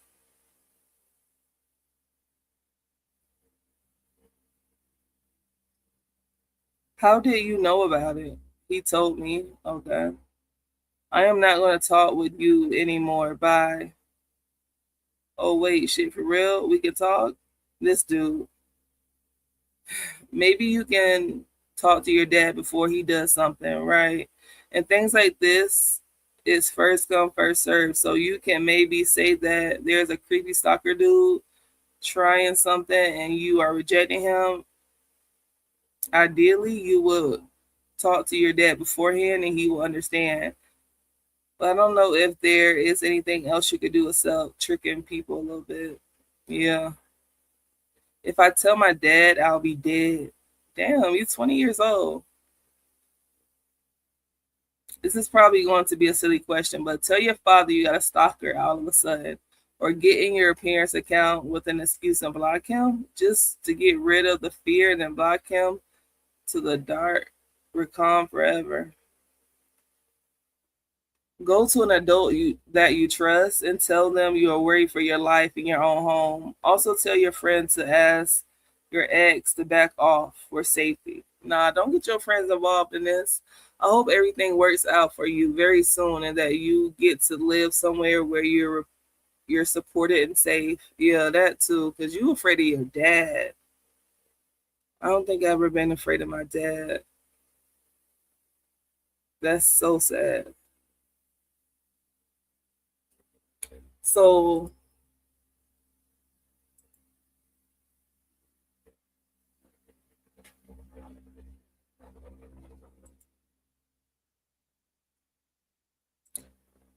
Chibuchi, can you hear me?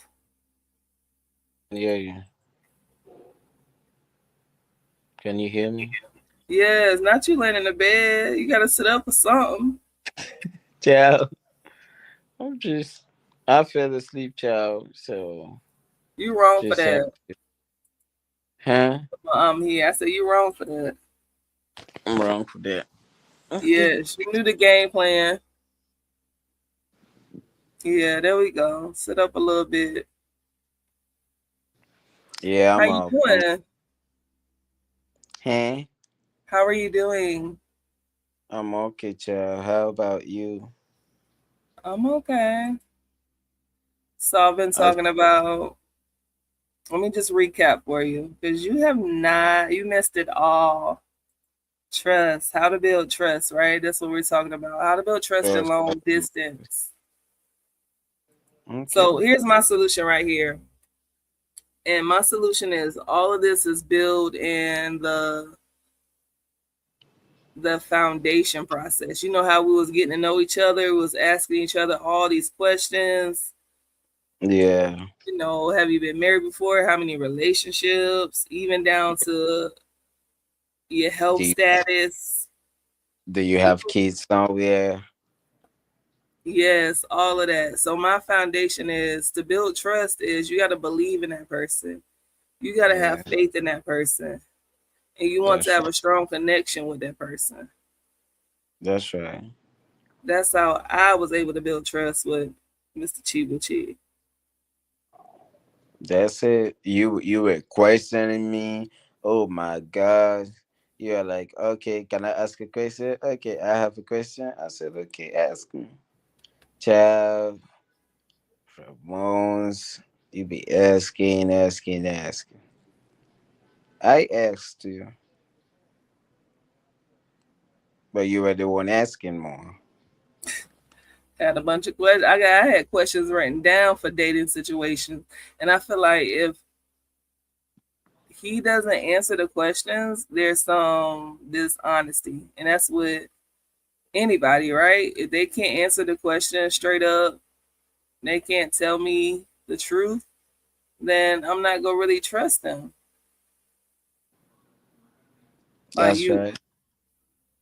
I need you to be honest with me so I can trust you.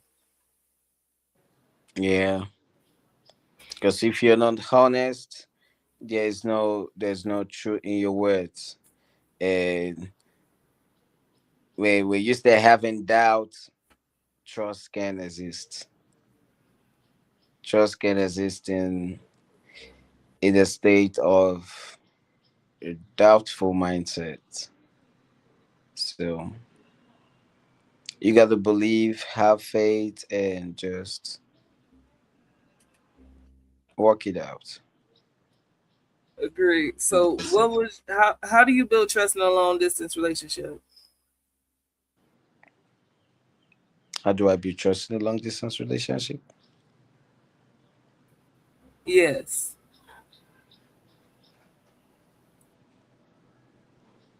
Can you hear me?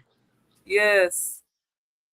Yeah, you said, how do I be trusting a long distance relationship?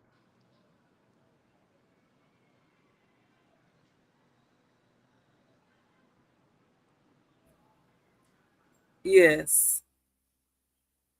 Okay, well, open communication. You gotta be open with the communication because from the communication, at least you can have an idea of what's your partner mindset look like, and what his vision look like. And secondly, you gotta be truthful. When I mean truthful, you gotta be transparent.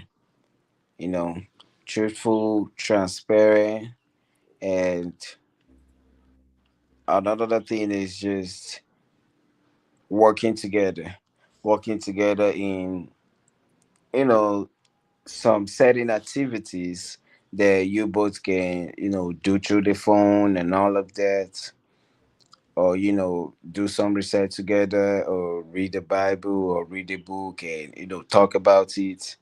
just common things you share together. That's what I want us to start doing a little bit more. I know you do prayer in the morning, but like, both of us reading a book together. We need to read a book together. Yeah, something like that. That's like the most feasible thing we could do. Both read the same book and talk about it, like our own little book club, just together, having something that we're reading or watching. We can read or watch something together. Okay, that's not bad. That's a good idea. So you said open communication, being transparent, working together. Yeah, This is how to build trust. that's how you build trust. Okay, okay. What was some of the things I talked about your live yesterday? You had some good points. I know prayer, reassurance. Talk about that live yesterday. Like summarize it. Mm. I forgot, child. That live was based on inspiration. That's You forgot. that live was based on inspiration, child. That live was what? I can't hear you. It was based on inspiration. I was inspired. I was inspired by the topic. But Oh, yes, I was talking about commitment. Yeah, that's where commitment when it comes in terms of your emotions, when it comes in terms of um your body, when it comes in terms of your mindset. The commitment you have for your spouse, that really matters because yeah. when you're The committed, title was "Do This to Keep Your Long Distance Marriage Strong," yes, that's the title. or "Do That's This the title. Every Day If You're in a Long Distance Relationship." Do this every day if you're in a long distance relationship. Yeah. Yeah, so that's where the commitment comes in. So if you respect yourself, you committed to your partner, you also respect your partner and all of that. That is so expensive for you having that mindset, of wanting to share the emotions, the feelings, and everything you got for your partner with someone else, unless you are committed to that person.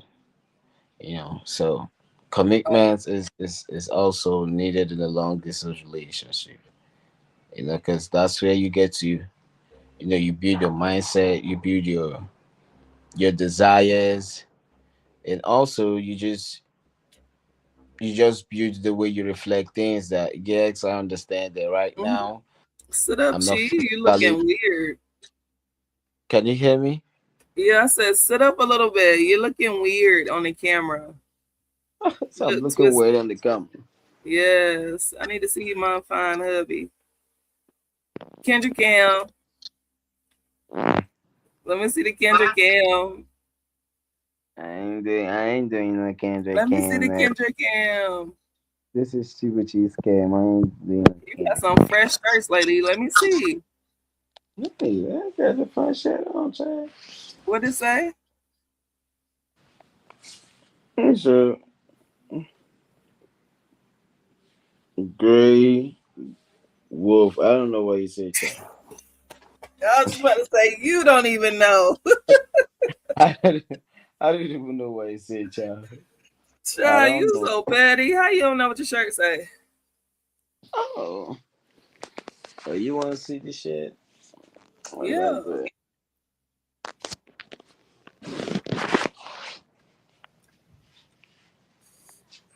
Okay. With them pants or shorts you have on? Pajamas. Oh, that boy say he comfortable. Where are my clothes at?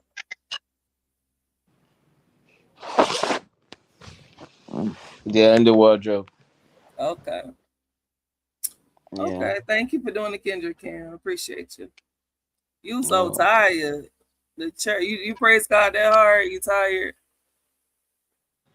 baby, you called me. Oh my God, come on the live and Cause all of you put that. hold up, pause. Cause in the chat you said, "Hey Kiki, let me show you. Hey Kiki, I'm still on the road. We'll be home soon." And then we chatted, and you told me you was coming on the live once you got on.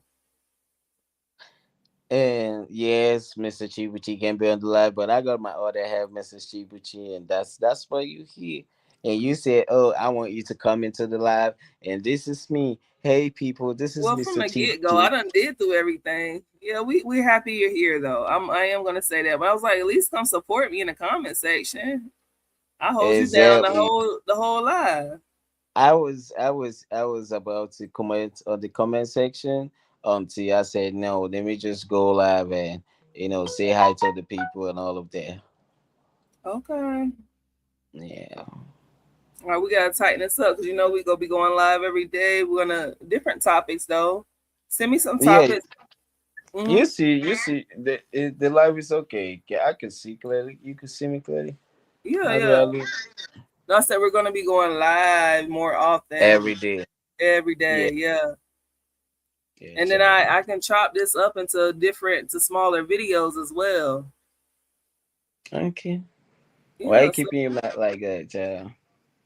I'm sorry. Let me not do that. Please, you on the live. Don't do too much. This is not a video chat. This is live. Exactly. It feels like a YouTube live. video chat though. Yeah. So it's okay, child. Give some lip gloss. Okay. Look I at the need chat. some lip gloss. Can you give me some lip gloss, child? Yeah, I got some lip gloss, but I ain't. I remember I that first video we did when I think I was eating a strawberry or cherry, and I had gave it to you, got JoJo, but and then I bit it. Those are my favorite videos. We got to make more of those. can't wait. Yeah, I'm actually gonna find that one. That's when we first met. That was in 2023. What month did Mm, we meet, Chibuchi? May or June? that's May. It was May. Yeah, it's May, June. Wait, it was June. Child, we met a long time ago, child. That's all I know. Yeah, 3 years, child. We've been thugging it. Look at these Met a old long pictures time. I got of you.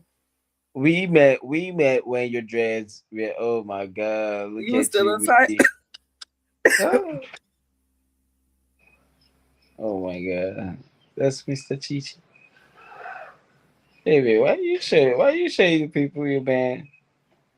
Share all of them good stuff to the That's people. 2023. You shading the people 2022. Oh, okay. See, this was my man before you. And now this is Chichi Look 2026. at my man before you. Oh, yeah, It's a it's, beaver. It's Bucky's. is it You Cyprus? no, no, that's in the States. It's a gas station called Bucky's here in the Yeah. States, and their mascot is a beaver. So this is the beaver. I took a, Okay. he was inside the store. Okay. Yeah, yeah. That was 2023. I'm trying to see if I can find that video where we were sharing a cherry.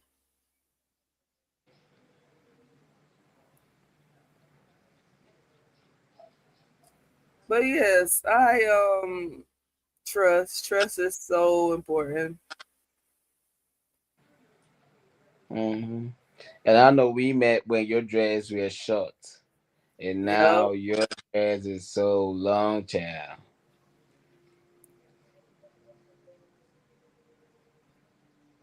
Yeah, we met when my dreads were like maybe almost a year old. Yeah, yeah.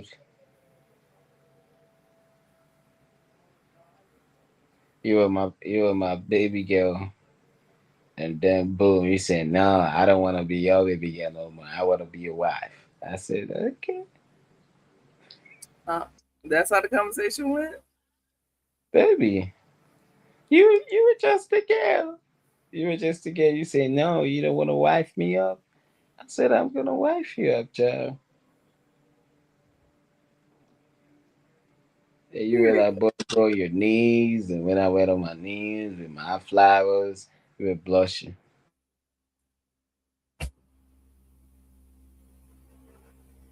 Hold on, my background. Oh no.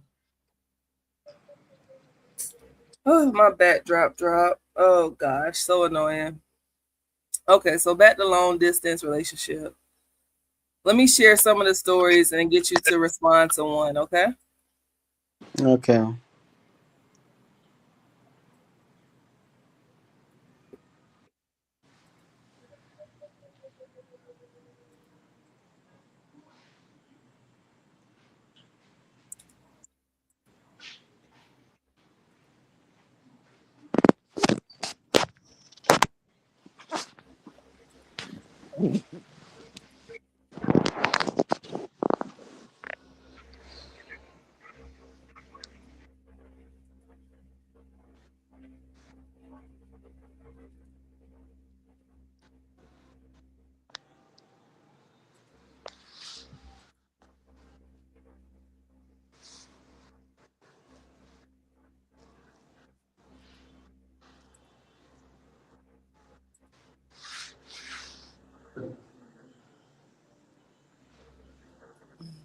Life Oh, is better.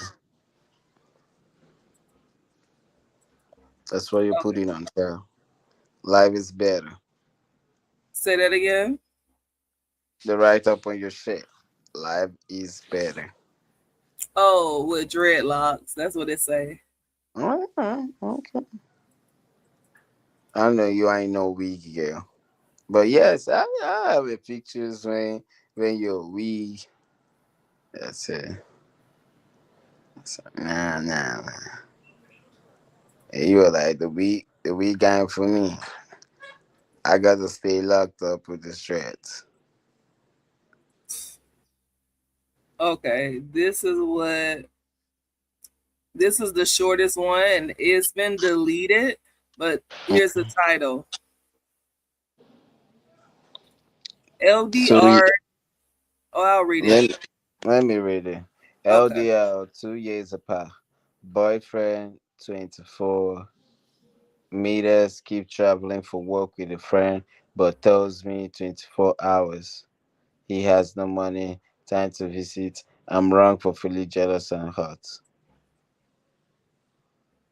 Is that it?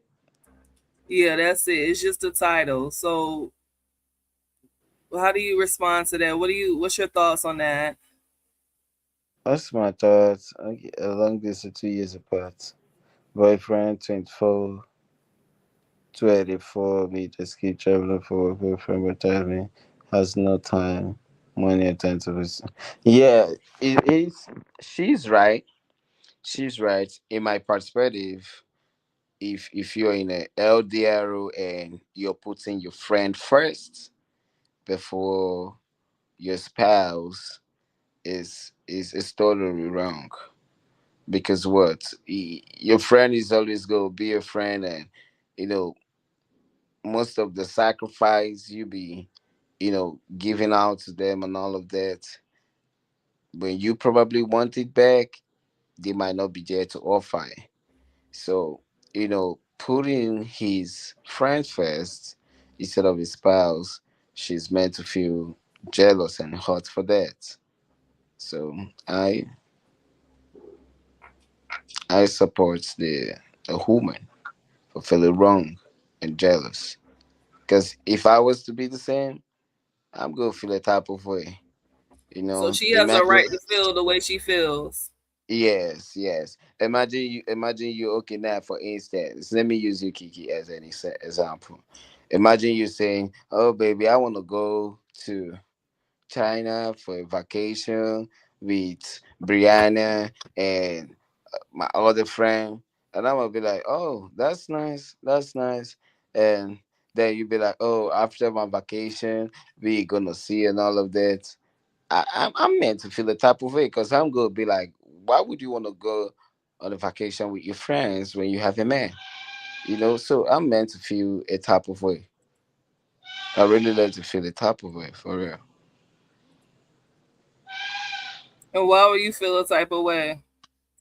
Because I'm gonna be like, oh, now you put in your friends first. You wanna go have a good time with your friend first, and now you've forgotten the fact that you have a man that you still need to have a good time with. So if I was if I was to be in that position where you're telling me that, I'm gonna feel jealous. I'm gonna feel jealous. Yeah, It's a human thing. It's a human. When you love a that's person, exactly what I said. It's a human natural feeling to feel hurt, right? yes, yes, it's a natural feeling to feel hurt and to feel that way. It's very natural. It's very natural. You just put yourself in that shoe. It's so bad. So she have the right to feel hurt. Feel hurt. Right. And she need to reconsider that whole relationship. Like you, and the biggest thing I've been talking about is you gotta have one of the biggest things is you gotta ask the hard questions. Maybe he's not into the relationship anymore. Okay. You know, Yeah, that's right. who's That's his right. Yeah. friend? Yeah, because it's rare. Because most people can be like that. They might not be in the relationship, but they might be acting they are in the relationship. Because if you're in a relationship with a person, that person is like your priority. You be like, I need to check up on this person. I need to know what he got going on. I need to know what's going on with him, his situation, and all of that. Like you're gonna be all over that person. But when you're acting to be in the relationship and all of that, you just do whatever you want, and that's not right. When you treat Right. people But look, here's my how you question. want. How are you traveling for work so much? Maybe that's what your work requires, right? But Hmm. you're working. You don't have no money nor any time. Like, and I think I question what's the plan? Like, do y'all have a plan for him to visit you? Or he just living his life working and traveling and he has no plans to come see you? Exactly. That's what I tell you. That most people they be in long distance and they don't have a goal. They don't have a goal. What is the goal of your Yeah. long distance? Oh, we want to be together. What you want to be together and do? You want to be together and work together, or you want to have a family? What is the goal? You know, Behind every vision, there must be a goal. There must be something that you are attaining that I want to achieve. So most people they just get into it. To me, I feel most people get into long distance because of how lonely they be in the state. Because I know a lot of women out there in the states and all of that, they be lonely. So where they get that opportunity of a man telling them I love you and all of that, they just fall so easily, and they forget to think about what's ahead of them. You know, and that's why when they get into the long distance, they start wanting to be prepared for what they've already started. So it doesn't go that way. You It, gotta have it that doesn't go that foundation. way. Yes, it's everything. Behind everything that was achieving in life, it requires what a step. You must take the step. You must get 1, 2, 3. You don't skip no step. You know, and also don't ignore the red flags. I'm not saying that you must find someone perfect. I wasn't too perfect for you. You weren't too perfect for me. We just understand our flaws and imperfection, and we could be able to tolerate them. And that's why we could, be keep going. Because I know we've got issues and misunderstanding. We've had fights and all of that, but it didn't stop what we have for ourselves. You know what I'm saying? That's what really matters. That is the bond. That's the bond. There's no Agreed. easy going long distance relationship. It always comes with drama. It always comes sometimes rough days. And I it's think just a whole. the perfect thing you said here when it comes to this situation, what is the end goal? Do y'all want Yeah. to be together in person, or y'all just want to stay long distance? You already been 2 years apart. It's going on. Mm-hmm. It's been 2 years. What's the goal? Nobody. What's What's the plan? You know, I'm big on planning. What is the plan? That's right. That's right. They need to have a plan. And If you you go still on so TikTok, young, 21. I wouldn't waste my time waiting around on a man that's traveling with his friend for work. hmm And you know, I she had a story up here, but she deleted it. But this is the title. know. I know. So it's like, what? Don't waste your time. Enjoy your youth. Okay, hold on, hold on. I saw this one. I think that was on that page. Um, is it spousal visa? CR1K? It Oh does no, on this Facebook. is on Reddit. This on Reddit, but okay, And you seen it on the spousal visa Facebook group. Same yes, I'm about. little situation. I'm about to share one story that seems similar like this. Okay, Right? sure. Yeah, well, I saw it on Facebook, and I think when that lady posted it, the person she was dealing with, like, he was in Port Harcourt. He's in PH City. So the lady, she said on there that she met this guy on a uh uh on a praying live. He met this guy on the praying live on the comment section and all of that. They started texting and getting to know each other and all of that. According to her, she said they test for over 7 months. And then boom, she flew to Nigeria. But at first, she said she flew to Nigeria to make sure that the person she's talking to was real and she's not just talking to someone different on the phone. Mm, And according to her, she said she came through Lagos. She flew from Atlanta to Lagos, and the young man has to fly from Port Harcourt to Lagos. Lagos, and they met in Lagos. He said when he met in Lagos, that he has no money. She was the one that has to pay for his flight to from PH to Lagos, and when he came to Lagos, she was the one that did like he didn't contribute nothing. So at first, the lady was like, okay, that she understands the economy of Nigeria and all of that. So she's not really expecting that much and all of that because she knows, yes, probably she earned more than this young man and all of that. But the one that caught my attention was like when she said the young man was asking her for some money so they could get married. I was like, how? I don't understand. Like, you flew the first time to meet this person you'll be talking to, and after, you observing all of this, the couple of days he was asking you for money to get married and all of that.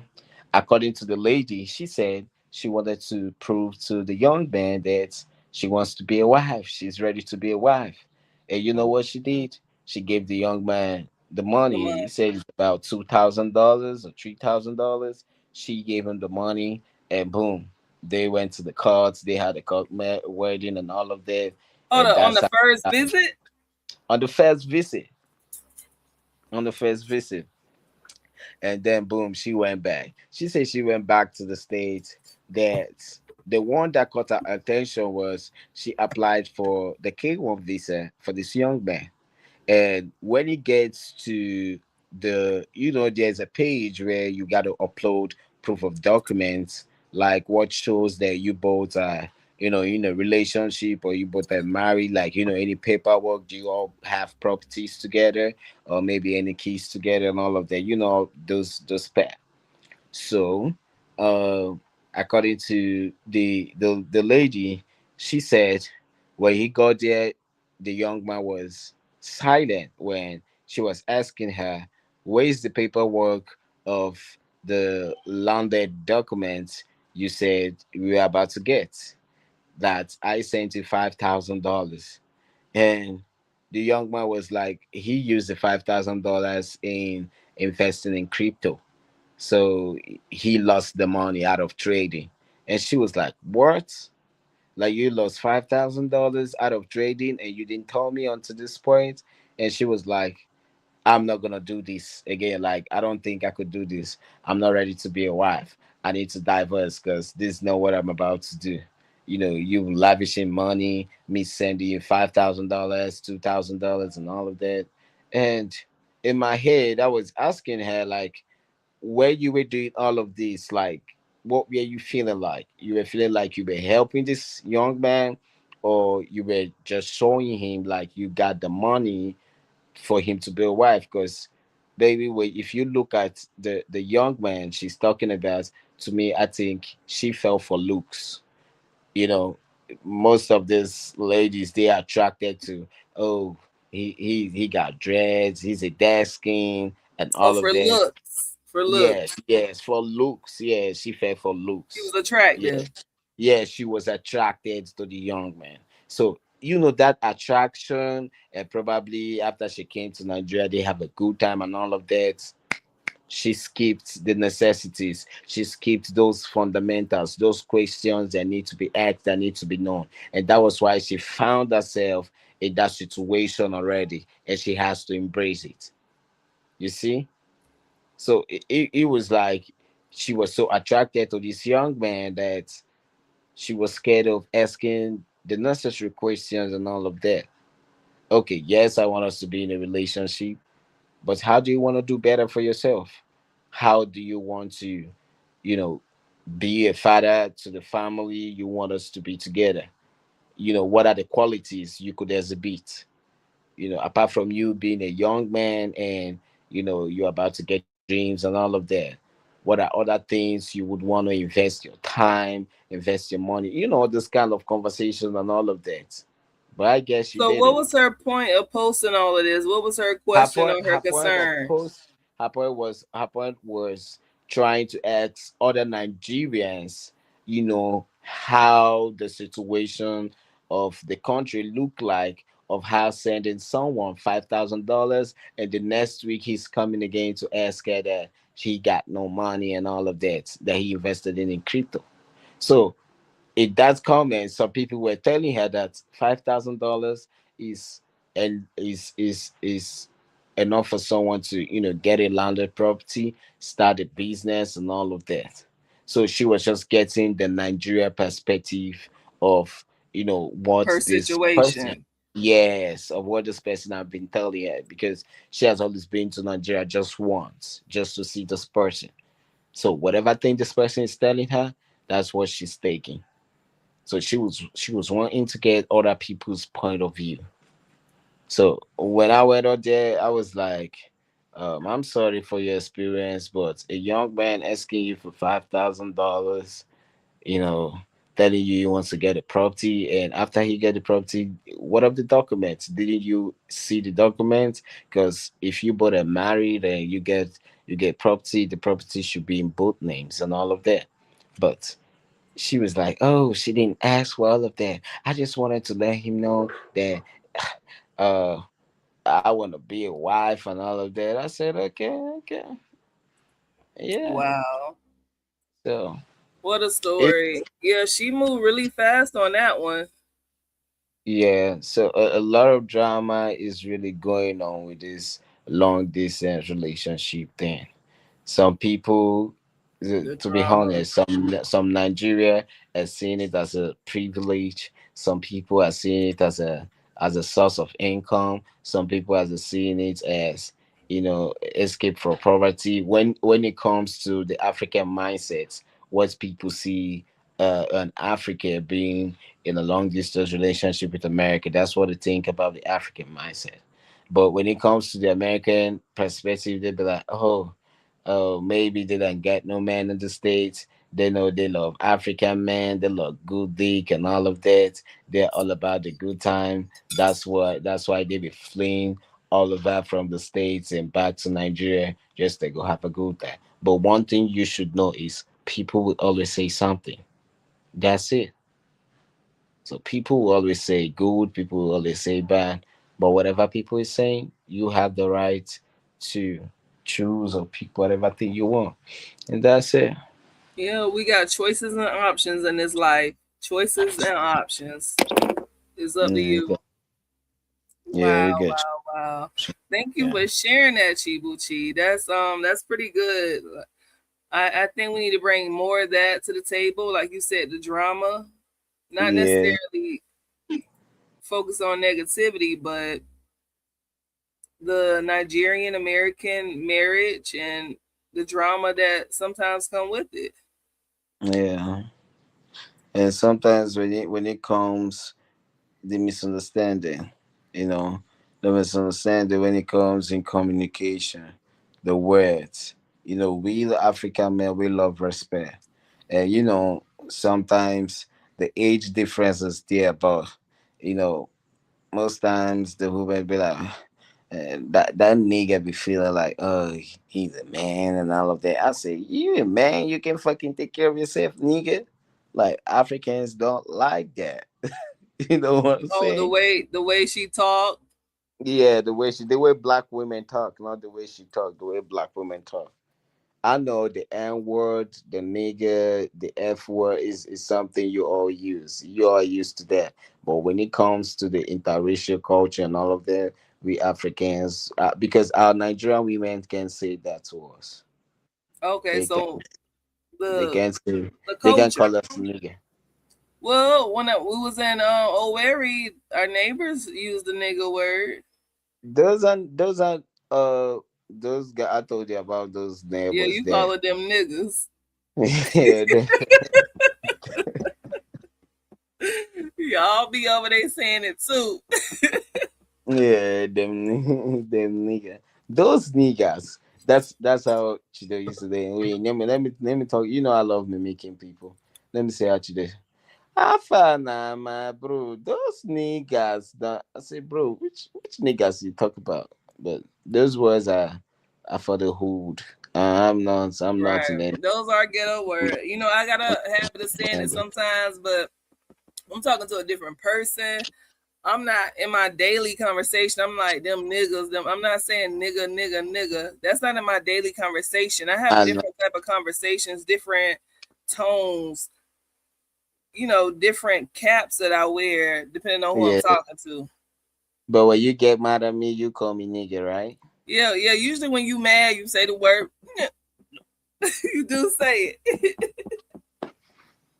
I do. It does come out sometimes when you're angry. I must admit, it's Yeah, not a you word do. that I'm proud to use, but it's kind of like a curse word. I know it's not a curse word, but African men don't like that. But it all But I depends don't on use your that on past. you though. Let's clear the record. I don't call you a ninja. I didn't say you call me. I say when you get mad, you just say it. I don't say you call me. I know Okay? that I'm just clearing the record. Yeah, I thank you for don't I don't call clarifying. my husband a nigga. Thank you for clarifying. Cause sometimes, child, I don't know. You be listening to Young Dove songs too much. You You know gonna I stay out love of my dog. Get paid, young nigga. Get paid.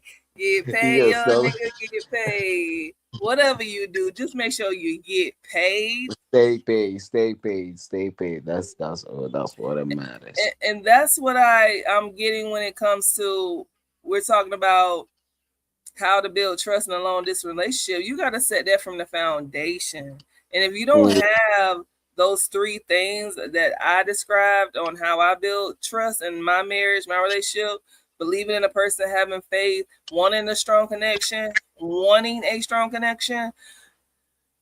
then you don't have no trust. I didn't have trust if I didn't have these things. I wouldn't trust you if I didn't believe in Chibuchi. I wouldn't trust you if I didn't have faith in our marriage. I wouldn't trust you if I didn't want to have a strong connection. So that's how you build trust. You got to have a strong foundation from the get go. that's right. From the get go. You remember when you were testing me? You'd be like, uh, are those other ladies who testing you from the Kendrick channel? I'd be like, why are you asking me that? I'm just asking. I'm just for Yeah, question. you got to I said, ask. Ask I the said, hard yeah. questions, ladies. I said, Ask. yeah, why are you asking me that? And when I tell Because you no, you gonna be like, share your screen. And then I'm gonna share your screen. I'll be like, oh my God, this guy is about to stay on this man. And you were like, okay. But I remember when you said, hi, my name is Kira. I watch you on Kendrick G, and I thought you were interested. I said, okay, okay. And when I asked you after watching me and all of that, what made you, you know, reach out to me, you were like, okay, you were No, confident, no, I know what I said. I said your page was locked. So I had to reach out and I didn't even friend you. You ended up friending me, but you had a private page. Yeah, I have a private page. Yeah, I have a private So I page. messaged you, then you friend me, and then you started liking all of my posts, and then you start messaging, and then like the same day you tried a video call. No, I was no, like, no, whoa, no, whoa. no, no, no, no, no, no, no. That's not. I did not message. I just said hi, Kira. You I said know. hi. I mean, back and forth messaging. Okay, okay. I thought you were like, oh, And message. you're a quick messenger, so that's why when you don't be responding to picking up the phone the first go around, be like, whoa, you're a quick messenger. We done got a little bit lax, but you respond fairly quickly. Yeah, And that's one thing I did like, you know, keep the communication open. Like you is it? said it, open communication. That's important when it comes to building trust, being transparent, working together. Yeah, And we did those things from the foundation. from the scratch, It started from the scratch. See, this is why I need you. I love the having a dialogue. Like I was in here talking to myself. No, no, you ain't talking to yourself. Hey, you see, you called me right straight from where I was asleep, and then I picked up. I was in the comment section, and then boom, I said, "No, I got to jump up, child. You gotta know this man, child, Child. as well." I like this though. I like this type of setup, this dialogue. When you see good posts in that group, screenshot it so we can bring it We onto our can bring live. it, yes, and discuss about it. Yes, I love Yeah, this setup too. I love this setup too. Even sometimes at night too, if I got lights too, we could just use StreamYard. I love the StreamYard. I was thinking, I gotta, log in with my username, Gmail, password. Mm-mm. but no, I just clicked on Click the it and it link. took me to the grave, and that's it. So, Yep. baby, let's work smart and stay connected. Yeah. You know it. This is how we reach our goals. Like we got to meet up this year, and we got to get to it. We got to work Yeah, together. yeah, that's Okay. that's that's what brought us here, chat. Huh? Oh, that's what I said brought us. that's what brought us. Yeah, yeah. I thought you said my brother's here. No, I'm about to say you let him come no, visit. no, no, no, no. There's something else I wanted to share. You can just follow along. Let me bring it up. Some things I want to share. Okay, I want to share. Now we went through. I did 4 Reddit videos and I responded to. I want to look at some of the good stuff that's out here right now. So some of the good stuff got proposed at the airport. So he looks like he's white and she's Asian. Oh, her nails look good. Wow, look at those mountains out there. Okay, that's a good post. My boyfriend, 26, I, 24, celebrated my birthday together this year. Oh, how sweet.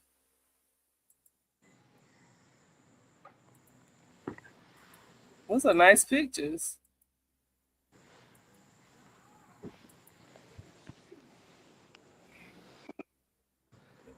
Okay, somebody just posted that. Let's just read this one for the sake of having another post to read together. 18 female feeling really depressed about long distance. Wow.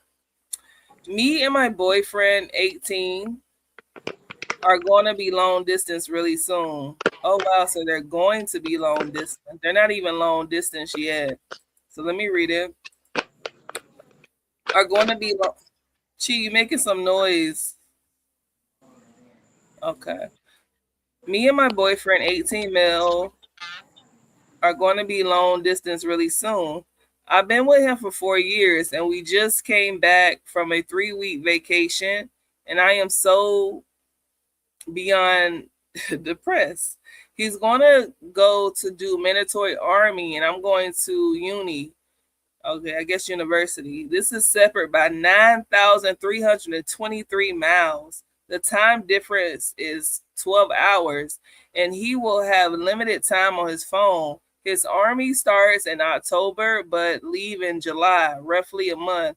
However, he's going on another 3-week trip with his family and friends, and that means we only have 1 week left.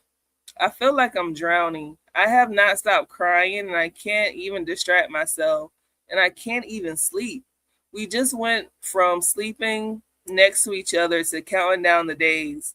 I don't know what to do with these feelings. He has been one constant in my life and I feel so heartbroken without him. My whole body hurts thinking about it and I just want to break down. I also don't know if he will come to uni in the same country as me after service because his family doesn't want him to. We grew up together, and I'm sorry if I sound like I'm spiraling right now. I'm sitting on my bed sobbing while my whole family sleeps. I just don't know how to live without him. And I see so many happy and strong couples here that make me believe this could work. Wow, no comments yet. She just posted this 49 minutes ago. And I'm going to be quick with mine. My response is this is why you got to have your own life. You are so in love with him, you can't sleep, you can't eat, you can't stop crying because you're missing him already. He's about to go off and do his military career. You're supposed to be going off to do your education at university, and he got a vacation in between. Me and Chibuchi has been through this. We did this last year. I left. I went on vacation with my family to celebrate my sister's graduation, and then it was back to life for me in the States and back to life with him in Nigeria without each other. So you're going into long distance. We've been in long distance our whole relationship. So I understand the uncertainty of it. But this is why you got to have your own life. This man is going to the military to make his life better and make the country, whatever country he's coming from, that country better. He's doing him. He's doing his career. You got to find something to do, baby girl. Not sitting up on the bed crying. You got to have your own life. That's That's right. And that that's right. You're right. You're right on your response. And also that's where the emotional maturity comes. You know, where you're in a long distance relationship, there has to be a certain level of maturity when it comes to emotions and mindset. Okay, a person, that's why you see a person can be 25, but he has an emotional maturity, he has a mental maturity that a person who is 40. That's why sometimes age is not a definition of someone, that's experienced, or that knows something, so to me, I feel she doesn't have that emotional maturity of her, you know, being hold of her emotions. Now she understands that this is reality. My man is going for his career and all of that. I should be going for mine too. It doesn't stop the fact that I love him. I always want to be around him and I want to be with him and all of that. But this time, it is time for me to what? To redirect my focus on my education. So it takes a level of maturity for that understanding to come in at that time. absolutely well said. I'm straight gunner, straight to the point. Emotional maturity. Yeah. Like she's what? She's 18, and all the posts that I shared today on this live. Most of them can fit under my greatest advice to someone is enjoy your youth. You're only 18 years old. This is not the old days where you get married when you're 15 and have a bunch of babies and live on the farm and that type of that golden age. It's not that anymore. You got to have your own life. You got to have some hobbies. You got to have some friends besides your lover. You went outside and played football with your neighbors after your live yesterday. You know what I'm saying? I got biker friends that I can ride my motorcycle with. We still gotta have our own life. You only 18 and now you depressed because y'all about to be long distance. You gotta be a little bit mature to be in a long distance relationship. That's right. That's right. You have to be mature. You have to be matured mentally. You have to be matured emotionally. You gotta be matured physically. Yeah, because it's wrong for at least a 50 years old woman to be with a young guy of 20 something years. That's totally wrong. That's a mother and son connection. So, but Right. She said, I feel like I'm drowning, but I feel like we should respond to her. What would be some advice you would give to her?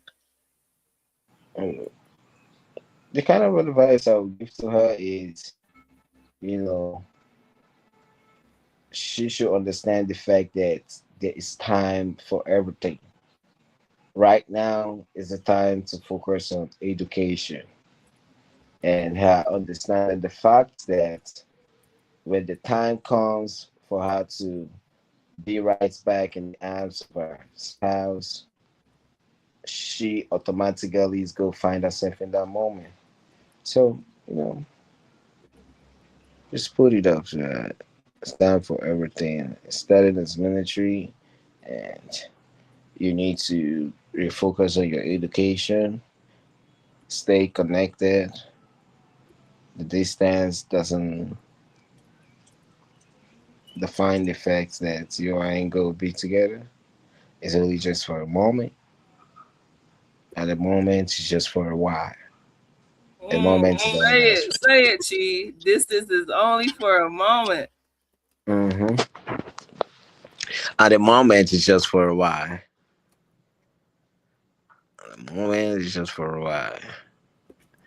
It's never gonna last forever. It's never gonna last forever. That's it. Oh, okay. This sounds only for a moment. I remember it's just for a while. That's right. That's right. Keep it short and simple.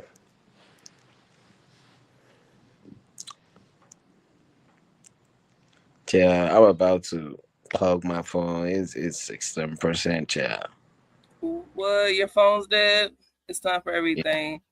it's getting low. Right now, he's starting his military career. Okay, hold on, Chi. I'll let you go.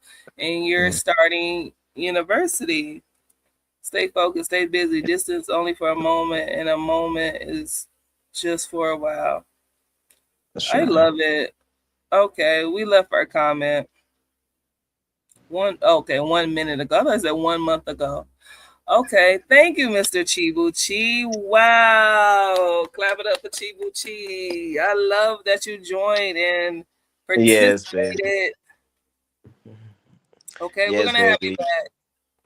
Yes, baby. You go have me back whenever you back. Just let's do it this way. Whenever you're live, just send me the link. I'm gonna click on it and boom, appear. Okay.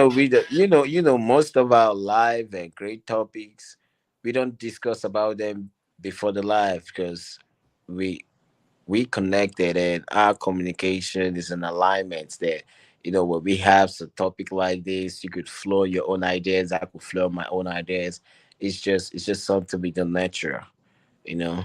But having the topic set and all of that, and we having stories like this, talking about them is a really good way to keep the people going. So Yes, and we learn so much by I learn so much when I'm researching and reacting and responding to these situations. Like, and also makes me realize that okay, I'm not alone.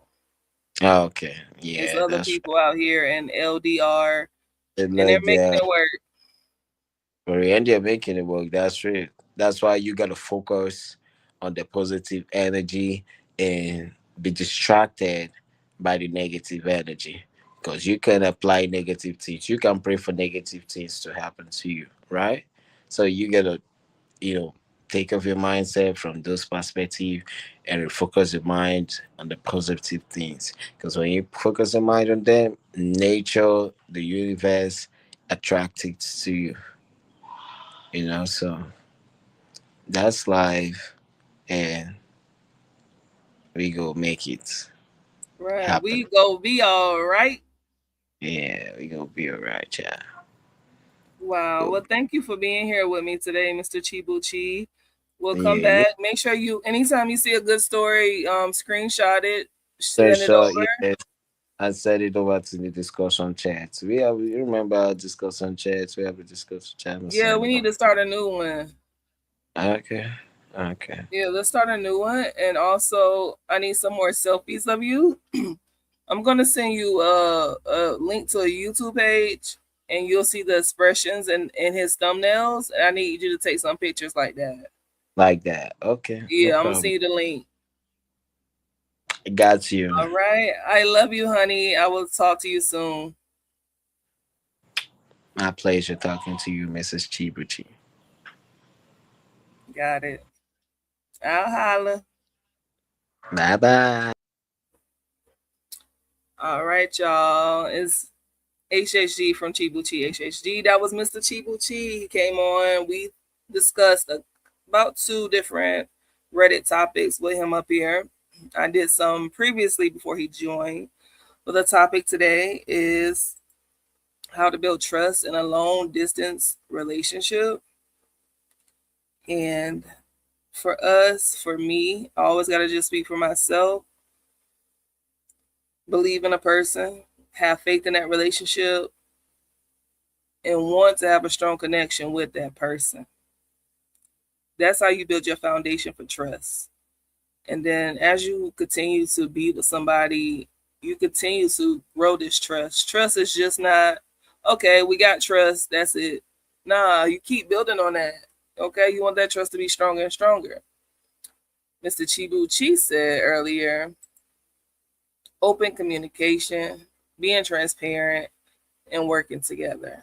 That was his way of building trust. And we definitely do a lot of that in our long distance relationship. Now I want to switch it up a little bit.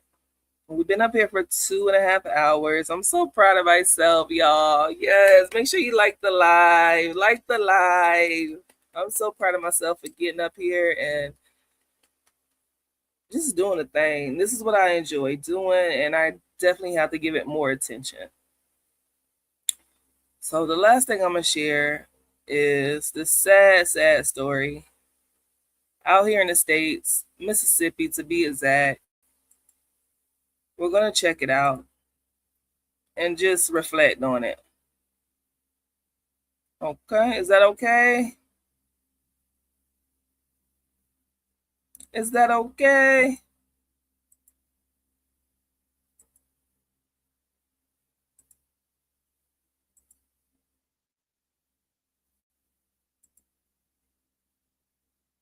Okay. I raised my baby. A mother, 1-year-old shot and killed in Mississippi, speaks out as the officer is placed on administrative leave. Valencia Wiley claims she showed officers her 1-year-old who was in the car just moments before an officer shot fires, killing her son. So if you haven't heard about it, here you go.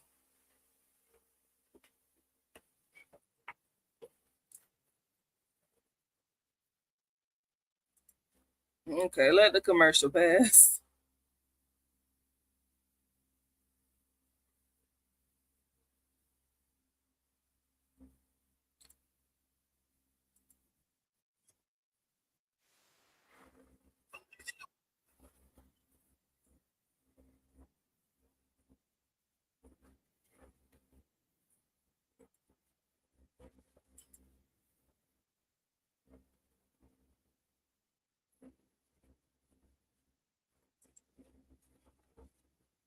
Walmart, they tried to stop her, but I kept walking because it had nothing to do with me.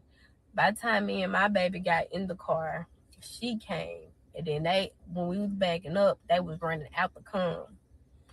I raised my baby up because they withdraw their gun. She has no tent. I raised my baby up trying to show them that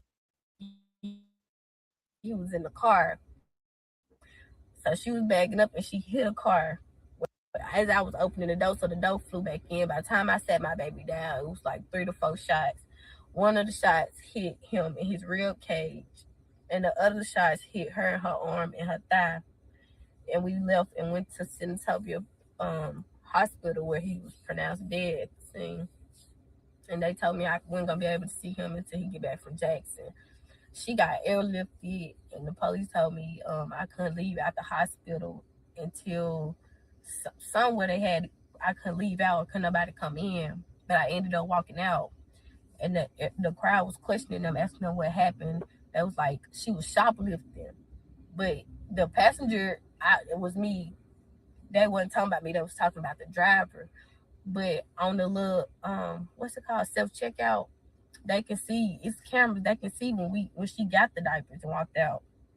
But yeah, they tried to say that she forcefully was trying to drive and hit them, but they was all on the right side and she was driving towards the left.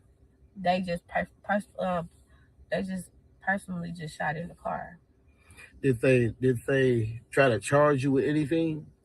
No, they didn't charge me. They ain't charged me with nothing. They just let me go. And they didn't say nothing.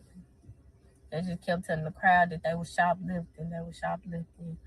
But I don't know if they found anything because it's nothing found. Okay.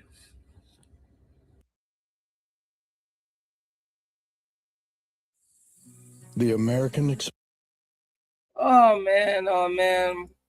Very, very sad story. That's the baby. 1-year-old. One of the shots hit him in his rib cage. Poor baby.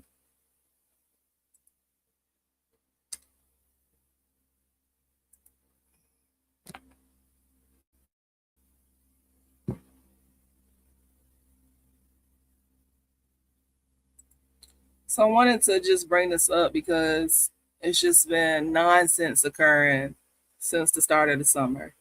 We had the Rick Chow case. We had the Carmelo Anthony case. Now we got 1-year-old being shot situation at the Walmart parking lot in Mississippi. And it just breaks my heart.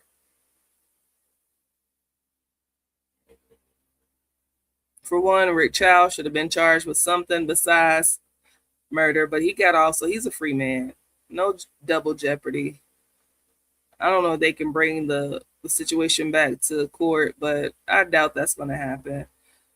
You got the Carmelo Anthony. Yes, Carmelo stabbed another student. Carmelo's legal team did not prepare well at all. They had so much time to prepare. I think his charges were murder. They actually had 2 options. They could do manslaughter or murder for Carmelo Anthony. The jury chose murder.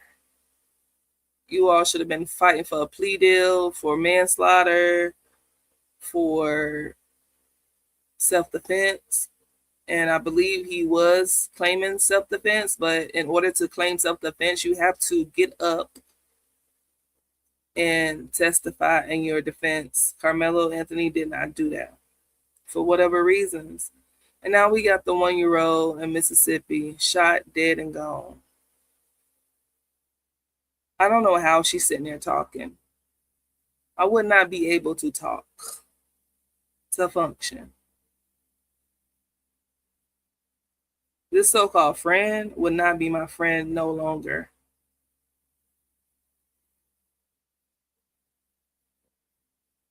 If I'm catching a ride to Walmart with my baby, I am not going with a bitch that likes to steal. If she's still in diaper, who is she stealing the diapers for? If the people tell you to stop at the door, just stop. Where was the receipt? It's so many missing questions. You use self-checkout. Self-checkout flag you or maybe didn't flag you. It's just so missing holes that I can't really dive too much in it, but it's so many different pieces. Just last night I was at Walmart and we used self-checkout. I made sure I scanned everything. You can't be stealing no more. These people ain't playing about their stuff. And then the drive off. The drive off was crazy. Sometimes you just have to surrender. Even when you are in the right. Okay, you wasn't stealing. Cool. Show your proof so you can be gone free. Little mama that she kept walking with her baby. You in the car showing, hey, I got a baby in here. Look at my baby. There's no fucking way I'll be putting my baby up to the window showing anybody anything. Get down, get down. My baby is getting down. Out. Clearly he wasn't in the car seat. He would have been got down up under the seat. I don't want my baby to be hurt and none of this foolishness. Straight foolishness, and it breaks my heart.